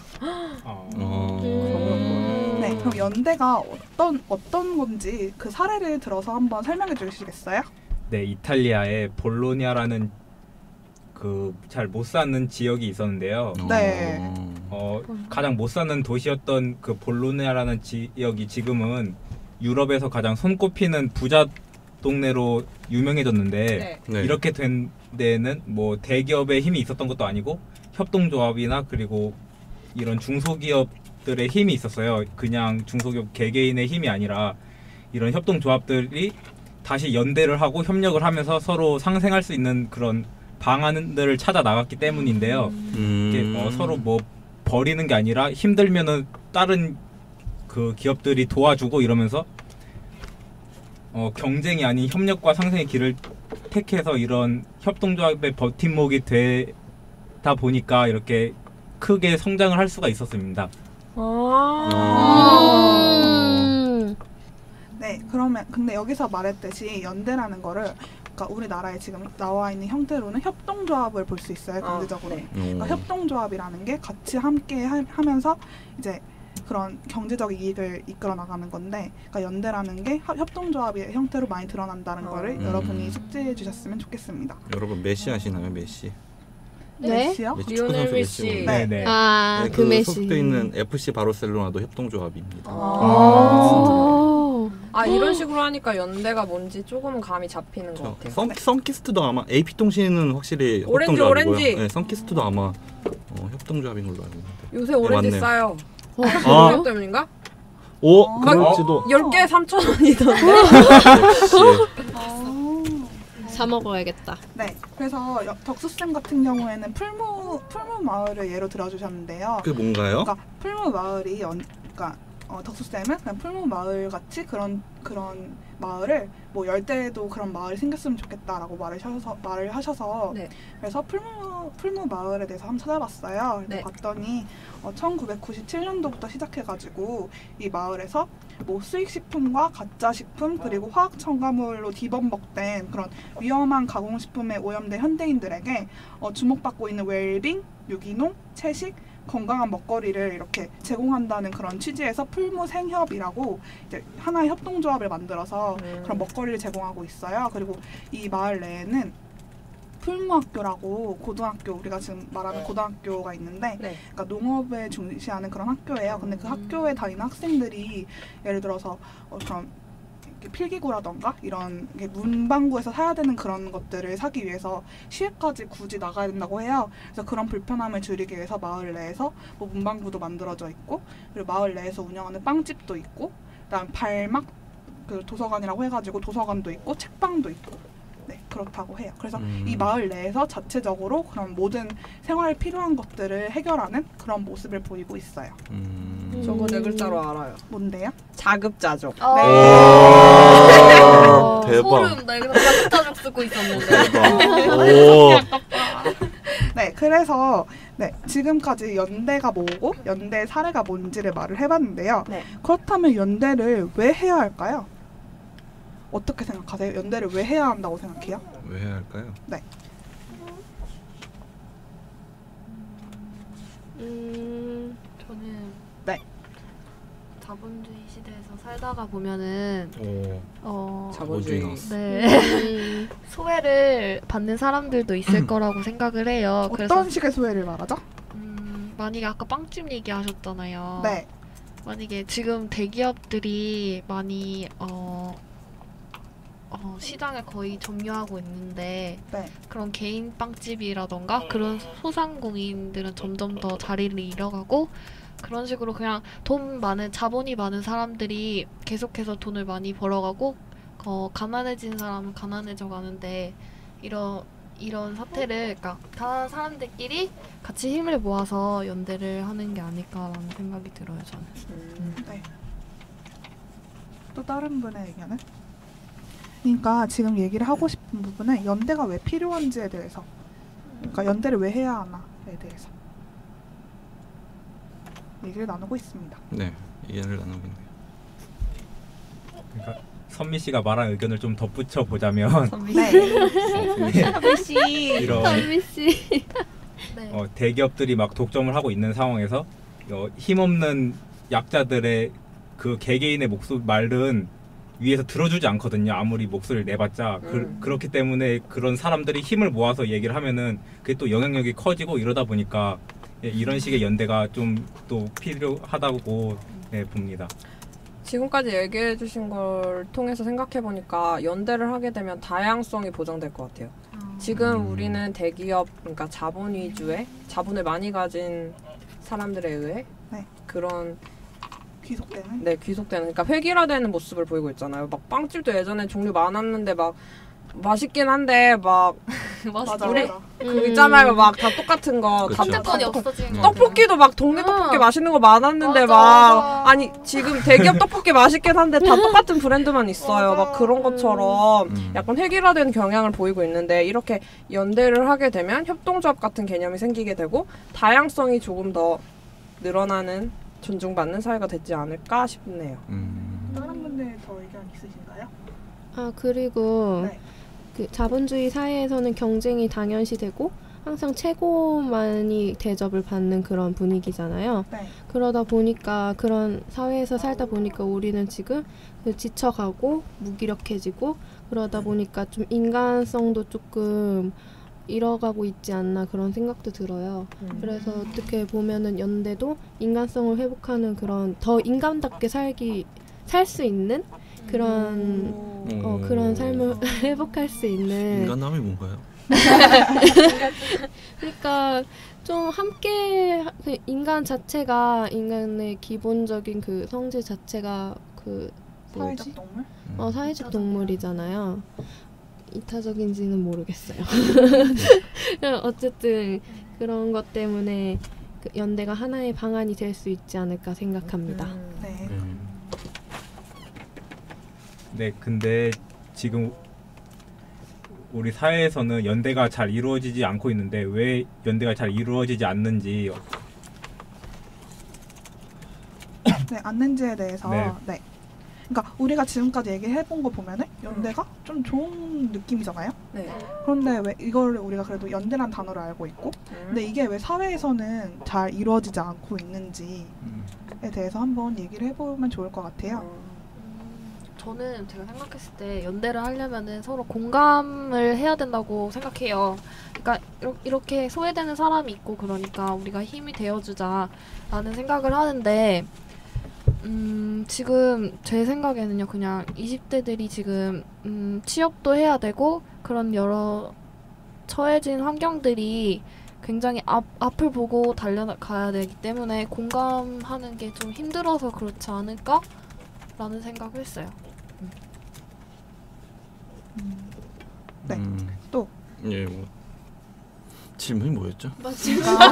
그러니까 우리는 왜 지금 연대가 잘 이루어지지 않고 있는가? 그러니까 우리가 연대가 좋다는 걸 알면서도 왜 사회 속에서는 연대라는 현상이 많이 두드러지고 있지 않는가에 대해서 이야기를 나누고 있는 중입니다. 예, 우리나라도 과거에는 그런 전통들이 많았었잖아요. 네. 그리고 서로 두레. 똑똑해요.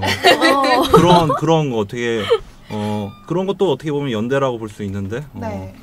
이제 우리나라는 모두 다 아시다시피 급격한 산업화를 통해 가지고 그런 가치들이 급격한 그 도시화가 또 이루어지다 보니까 개인주의. 예, 그렇죠. 자본주의가 심화되고 중요한 건 자본이 되니까 나는 자본을 소비함으로써 그런 연대적인 관계가 이제 끊어지기 시작한 거죠. 뭐 그러다 보니까 지금 현재 그것이 가장 심화된 상태에서는 연대라는 의미가 좀 희미해지지 않았나. 그리고 좀 약간 위험한 얘기일 수도 있는데 어차피 네, 듣지도 궁금해요. 않을 거. 그래도. 네. 이게 연대가 사회주의적 이념에서 먼저 등장했다고 나오네요. 네, 근데 저도 이렇게 생각을 하는데 그러니까 노동을 중시하는 거잖아요.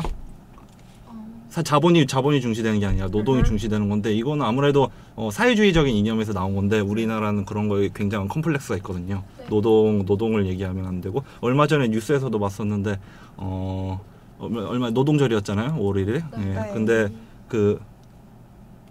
어디였지? 국가기관에서 그 노동이라는 말을 쓰지 말고 근로란 말을 쓰라고. 맞네요. 예. 거기서 이제 근로라는 게 노동 안에 포함되는 개념인데도 불구하고 이제 노동이라는 단어를 쓰지 말라고 한 거는 그만큼 우리나라가 노동 연대, 사회주의 이런 거에 대해서 너무 많은 컴플렉스를 가지고 있어서 부정적인 시각을 갖고 그래서 있는 그렇다고 과거 생각합니다. 노동자들의 대투쟁도 있었잖아요. 네. 네, 그래서 그런 것 같아요. 콤플렉스. 예, 뭐 자유주의가 가장 발달한 미국에서도 노동자는 엄청나게 투쟁하고 그러거든요. 그런 노동자들이 투쟁하고 그런 거는 전혀 사회주의만의 사회주의적인 면모는 아니라고 생각합니다. 네. 그렇다면 이런 부분을 생각해봐야 될 것 같아요. 지금 우리 연대에 대해 좀 긍정적으로 생각하고 있잖아요. 근데 연대가 이루어졌고 난 후에 긍정적 효과도 있겠지만 부정적 효과가 있을까? 아니면 있다면 어떤 게 부정적 효과를 나타낼 수 있을까? 이런 것도 생각해봐야 된다고 생각을 하거든요. 전 잘 몰라서 그러는데 솔직히 연대를 하면은 그 풀무학교라는 게 그런 거잖아요. 마을에서 어떤 사람이 커피를 좀 잘 만들다 싶으면 이제 돈을 모아가지고 커피를 내게 해주고, 근데 자본주의에서는 가장 효율적으로 그 자본에 의해서 다 효율적으로 돌아가거든요. 네. 뭐 그러다 보니까 물론 병폐도 많긴 한데 그렇게 연대를 하다 보면은 효율성이 엄청나게 떨어지지 않을까요? 네, 저도 그렇다고 생각하는 편이에요. 예, 그냥 뭐 얘가 좀 커피 좀 잘 만들겠다 싶어가지고 만들게 하면은 이게 이 사람이 그러니까 자본주의 사회에서는 이 사람이 커피 만드는 능력이 떨어진다 싶으면은 도태되는 게 이제 자본주의 생리 아니겠습니까? 그렇음으로써 효율성이 보장이 되는데 연대를 통해서는 이제 그게 과연 보장이 될 수 있을까? 뭐 효율성을 좀 포기하고서는 이제 다 같이 살아가자는 의미는 알겠는데 과연 그러면은 좀 여러 가지 생각이 들어요. 효율성 측면에서. 저도 효율성 측면에서 의심이 가는 부분이 있어요. 근데 이런 근데 저는 분명히 독서쌤은 만약에 이걸 듣는다면 얘가 책을 안 읽어가지고 아직도 효율성에 대한 생각만 하는구나 이러면 이렇게 생각을 하시겠지만은 이거를 고민하지 않고서는 이 문제를 헤어져 나갈 수는 없습니다. 그러니까 지금 이게 어떻게 보면 보편적이지 않은 대안적인 거잖아요. 네. 이거 말고 이거 자르고. 어제 내가 얘기하려고 했던 뭐지? 빵집 아까 빵집 나왔나? 아까 빵집 얘기 안 했어? 했어. 어제 그쪽 얘기해도 돼? 이게 뭐죠? 그가 막 아까 풀무 마을 거기 네. 빵집이 있다고 했잖아요. 네. 학용품을 만들고. 네. 왜? 소리 들려. 여러분, 지금 배창규 씨가 물을 마시고 있습니다. 여러분 하루에 7컵 물을 마시는 게 건강에 굉장히 좋다고요. 네, 지금 듣고 있는 소리는 물 마시는 소리였습니다. 자급자족을 하잖아요. 네. 좋은 네네. 측면도 많아요. 읽다 보니까 좋은 내용도 많더라고요. 근데 어떡해. 딴 사람을 미안. 그러니까 이런 물가가 오르고 막 먹거리에 대한 그런 불신이 커지다 보니까 자기들끼리 직접 재배를 하면서 이런 싼 가격에 믿고 먹을 수 있다는 거죠. 자기들끼리 그런 믿음이 신뢰 관계가 있으니까. 근데 저는 그게 과연 싼지 그거에 대한 의문을 표현하고 싶어요. 그러니까 기업체라는 게 존재하는 게 규모의 경제, 그쵸. 범위의 경제라고 해서 효율성을 중시하게 되잖아요. 그러니까 대량으로 생산하고 많은 범위를 생산하고 이렇게 하다 보니까 비용이 절감되는데 이렇게 협동조합 이 개념으로 가다 보면 소규모의 집단에서 만든단 말이에요. 네. 그러니까 도매, 소매 이런 거 생각했을 때 우리가 대량으로 사고 이러면 싼데 소매하면 비싸잖아요. 그러면 이렇게 협동조합에서 물건을 구입하고 하는 게 좀 비싸지 않나요? 저는 근데 생각해보면 그냥 자기네들이 필요한 만큼 만들고 사용해서 그런 게 되지 않을까요? 근데 만약에 이렇게 되면은 연대를 하는 그 뭐라 해야지? 그 그룹이라는 게 커지면은 아까 말한 대로 지우가 말한 대로 좀 문제가 생기지 않을까? 그런 생각이 들어요. 그러니까 많아졌을 때 효율성이 떨어지. 저도 그 생각하기에 우선은 사람들이 모이는 그런 단체에서는 분명 나중에 처음에는 좋은 의도로 시작했더라도 나중에 가서는 분명 문제가 발생할 수밖에 없다고 생각을 해요. 비리 같은 거. 그래서 분명 이런 거에 대해서 나중에 대안이 꼭 필요할 것 같고 어떻게 보면은 나중에 다막 같은 것도 나와가지고 또 다른 집단에 대해서 좀 소외하는 그런 현상을 발생시키지 않을까 하는 우려도 됩니다. 그러니까 결국에는 연대라는 게 점점 규모가 커지다 보면은 지금 현재 안고 있는 문제점을 가질 수 있다라는 의견이시군요. 네. 근데 제가 맨 처음에 뭐 여러 가지 예를 들었었는데 네. AP통신이나 FC 바르셀로나, 선키스트 이런 거 다 굉장히 거대한 그룹이거든요. 정말요? 생각해보니까 이게 가능한 것 같기도 같네요. 네. 네. 궁금하다. 가능한 것 같아요. 근데 우리가 왜 이거를 가능한데 안 하고 있냐면 이게 보편적인 게 아니라 대안적인 거잖아요. 네. 그러니까 두려움이 있는 거 아닐까요? 그러니까 이걸 했을 때 성공할까? 약간 다른 이런- 길을 걷는다는. 그러니까 보편적이지 않잖아요. 남들이 막 다 하는 게 아니잖아요. 만약에 남들이 다 하는데 다 성공하면 나도 성공하겠지 이러면서 할 텐데 물론 요새는 주간지 같은 것만 읽어봐도 협동조합 이런 거에 성공 사례가 많이 나와 있는데 그렇죠. 이제 나오기 시작하는 단계잖아요. 네. 그렇기 때문에 두려움이 있어서 연대를 하지 않는 건 아닐까 이렇게 생각해요. 네, 맞는 말인 것 같아요. 이게 연대를 한다고 해서 네. 뭐 지금 당장에 어떤 뚜렷한 결과물이 나오는 게 아니라 굉장히 긴 시간이 필요하고 이렇기 때문에 맞아요. 그런 확신이 없으니까 그런 미래에 대한 그런 것 때문에 좀 쉽게 도전을 하지 못하고 있는 건 아닌가 이런 생각도 듭니다.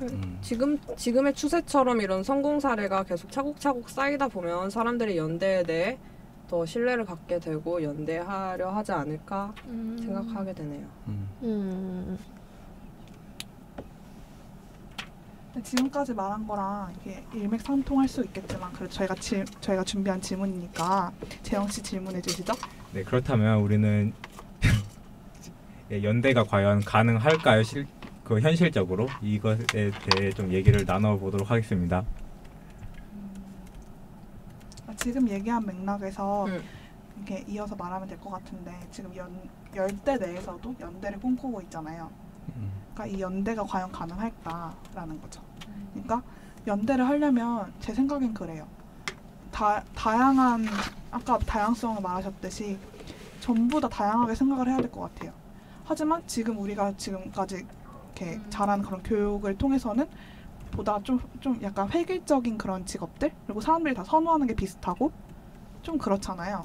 근데 이 연대가 지금 된다고 해서 사람들이 직업이 정말 다양화될 수 있을까? 그러니까 한쪽에 몰리면서 또 그들 간의 경쟁이 일어나진 않을까라는 그런 전 개인적으로 그런 염려가 들거든요. 네. 그럼 언니 말대로 그렇게 하면은 단기적으로는 힘들 것 같긴 한데 네. 장기적으로 아까 말했잖아 다양한 의견들을 모으려면은 시간이 많이 걸릴 것 같아요. 네. 그러니까 서로 의견을 충분히 또 들어봐야 되고 그걸 또 이렇게 맞춰봐야 하기 때문에 장기적으로 보면은 연대도 가능하지 않을까 하는 생각합니다. 가능하다고 말하는 거에 있어서 연대에 대해서 긍정적이다라고 얘기하시는 건가요? 먼 미래를 보면 언제 먼 미래가 언제죠? 우리 몇 살? 제가 내 새끼들은 연대하면서 하는 거야? 욕 아니에요. 내 아이들. 네, 아이들. 다른 분들의 의견은 어떠신지. 저는 이제 연대가 모르겠어요. 제가 가능할지 안 가능할지는 쉽게 얘기할 수 없지만 저는 연대는 가능하고 안 가능하고의 문제가 아니라 해고 말고의 문제라고 생각을 하거든요. 안 되더라도 이거 네, 뭐라고 의지의 차이. 아 그렇죠. 의지. 예. 아무튼 이게 이 자본주의적 구조는 분명히 모순이 있어 해가지고 이게 모두 갈아엎어야 되느냐 마느냐는 이제 뭐 개인의 생각의 차이겠지만은 분명히 이 모순을 해결할 필요는 있다고 생각하고 그 해답이 저는 어느 정도 연대에 있다고 생각을 합니다. 해가지고 연대가 솔직히 가능하지 않을 수도 있어요. 근데 막 역사적으로 보면은 가능하지 않았던 것들도 분명히 누군가 한 사람들이 있거든요. 그렇다고 해서 실행하지 않는다는 거는 물론 개인이 뭐 실행하지 않을 수도 있습니다. 그런 거에 관심이 없거나. 하지만은 누군가는 반드시 해야 되고 뭐 그런 것 중에 하나라고 생각을 한다면은 연대 되지 않더라도 노력은 해야 되지 않나 이렇게 생각을 하고 있습니다. 하지만 이렇게 역사라는 게 그렇거든요. 이렇게 진행되는 거랑 진행되는 거랑 그 반대되는 것에 언제나 그 중첩에서 이루어져 왔거든요. 사회주의가 분명히 망하긴 했습니다. 사회주의 국가는 이제 쿠바 있네요. 아무튼 쿠바나 이런 나라 빼고는 없지만은 사회주의가 자본주의의 생명력을 오히려 더 늘려놨거든요. 자본주의가 사회주의의 그 장점을 배우지 못했으면은 자본주의는 분명히 그 모순이 심화돼가지고 엄청난 아무튼 안 좋은 결과가 있었을 거예요. 그래가지고 연대가 되지 안 될지는 모르겠지만 연대를 하다 보면은 우리나라에 있는 그 자본주의의 모순적인 부분을 치유할 수 있을 거라고 저는 생각을 저는 그렇게 믿습니다. 예. 맞아요. 스위스의 경우에도 자본주의 틀에 사회주의 개념을 많이 받아들여서 성공적인 국가로 그렇죠. 살고 있잖아요. 예, 유럽 국가들은 자유민주주의 국가도 있지만 사회민주주의 국가도 상당히 있죠. 사회민주주의 맞아. 네, 그렇다고 해서 우리가 지금 연대 이꼬르 사회주의다 이렇게 말하는 건 아니라는 거 맞아요. 알아주세요. 저희 빨갱이 아니에요. 그러면 지금까지 우리가 연대에 대해서 알아봤어요. 그쵸, 재영 씨? 네. 네, 연대에 대해서 지금 사실 열대 내에서 핫 이슈잖아요. 네, 그렇죠.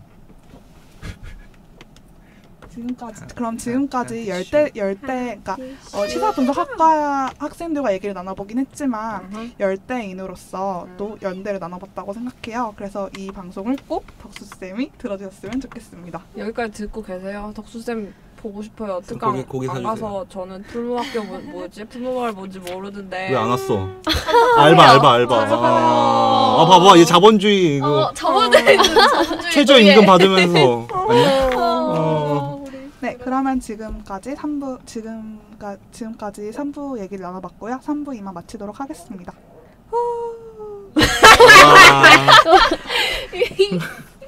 네, 그러면 이제 팟캐스트를 해봤잖아요, 처음. 그쵸? 네. 걸렸어. 네, 이제 그럼 소감 한마디씩 해볼게요. 네, 먼저 선미씨. 저요? 퍼스트 펭귄. 퍼펙. 저희가 지금 주희 언니랑 같이 일부를 맡았었잖아요. 네. 근데 굉장히 엉망진창으로 한 것 같아서 아니에요. 울지 마. 그런 이렇게 엉망진창 행설수설 하는데도 이렇게 잘 들어주신 시분과 여러분 감사하게 생각해요. 전공 전체를 통틀어서 얘기를 드리는 거예요. 네. 그동안 즐거웠다. 네, 그 다음 주희씨. 네. 시분과랑 함께해서 이렇게 좋은 기회를 얻은 것 같아요. 근데 저도 일부에서 선미가 말한 것처럼 잘 얘기하지 못한 것 같아서 그게 좀 마음에 걸리기는 하지만 어쨌든 이렇게 재미있게 잘 했던 것 같아서 뭐 좋은 추억으로 또 남을 것 같네요. 감사합니다. 네, 팟캐스트 녹음 한번 꼭 해보고 싶었는데 오늘 이런 좋은 기회 가지게 해주셔서 오슬기님에게 감사드린다는 말씀 드리고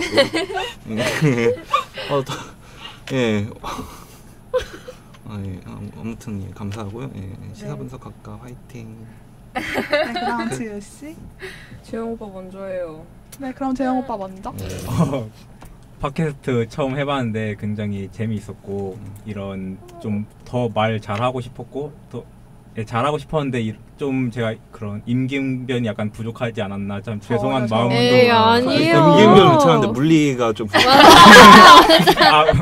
물리 아까 제가 말을 잘못했는데 네. 생각해보니까 물리 4점 받고 포기한 게 아니고 2점 받고 포기를 아~ 딴 거 잘하나 보지. 그럼 차라리 찍었으면 그래도 찍는. 오빠 주식 잘하잖아요. 주식. 그치. 맞아. 셈은 잘하는.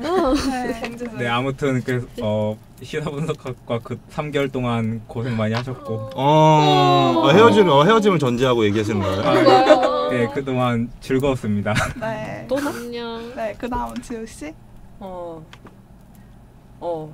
네. 근데 막 진짜 시분과 좋은 것 같아요. 갑자기. 나는 현재를 즐기면서 사는 사람이니까. 근데 정말 이번에 시사분석학과를 하면서 근데 이거 아까 연대 그거랑 연결되는 것 같아. 우리 연대하고 있는 거 아니야 지금? 맞죠? 맞아. 이거 연대지? 네. 우리 연대하고 있네! 그래. 시사분석학과 하면서 약간 저는 열대를 과정을 이수하고 나서 돈벌이에 치중하느라 특강도 참가 못하고 약간은 이기적인 삶을, 그러니까 나만의 삶을 살고 있었어요. 그냥 하루하루 살아갔는데 시사분석학과를 하면서 다양한 책을 읽고 신문을 읽고 주간지를 읽으면서 그나마 세상에 대해 관심을 가졌고 어떻게 하면 세상을 좀 더 아름답게 만들 수 있나 이런 걸 같이 얘기해 볼 수 있어서. 그치? 그래서 좋았어요. 좋았어 진짜. 맞아. 네. 그럼 마지막으로 제가 소감을 말할게요.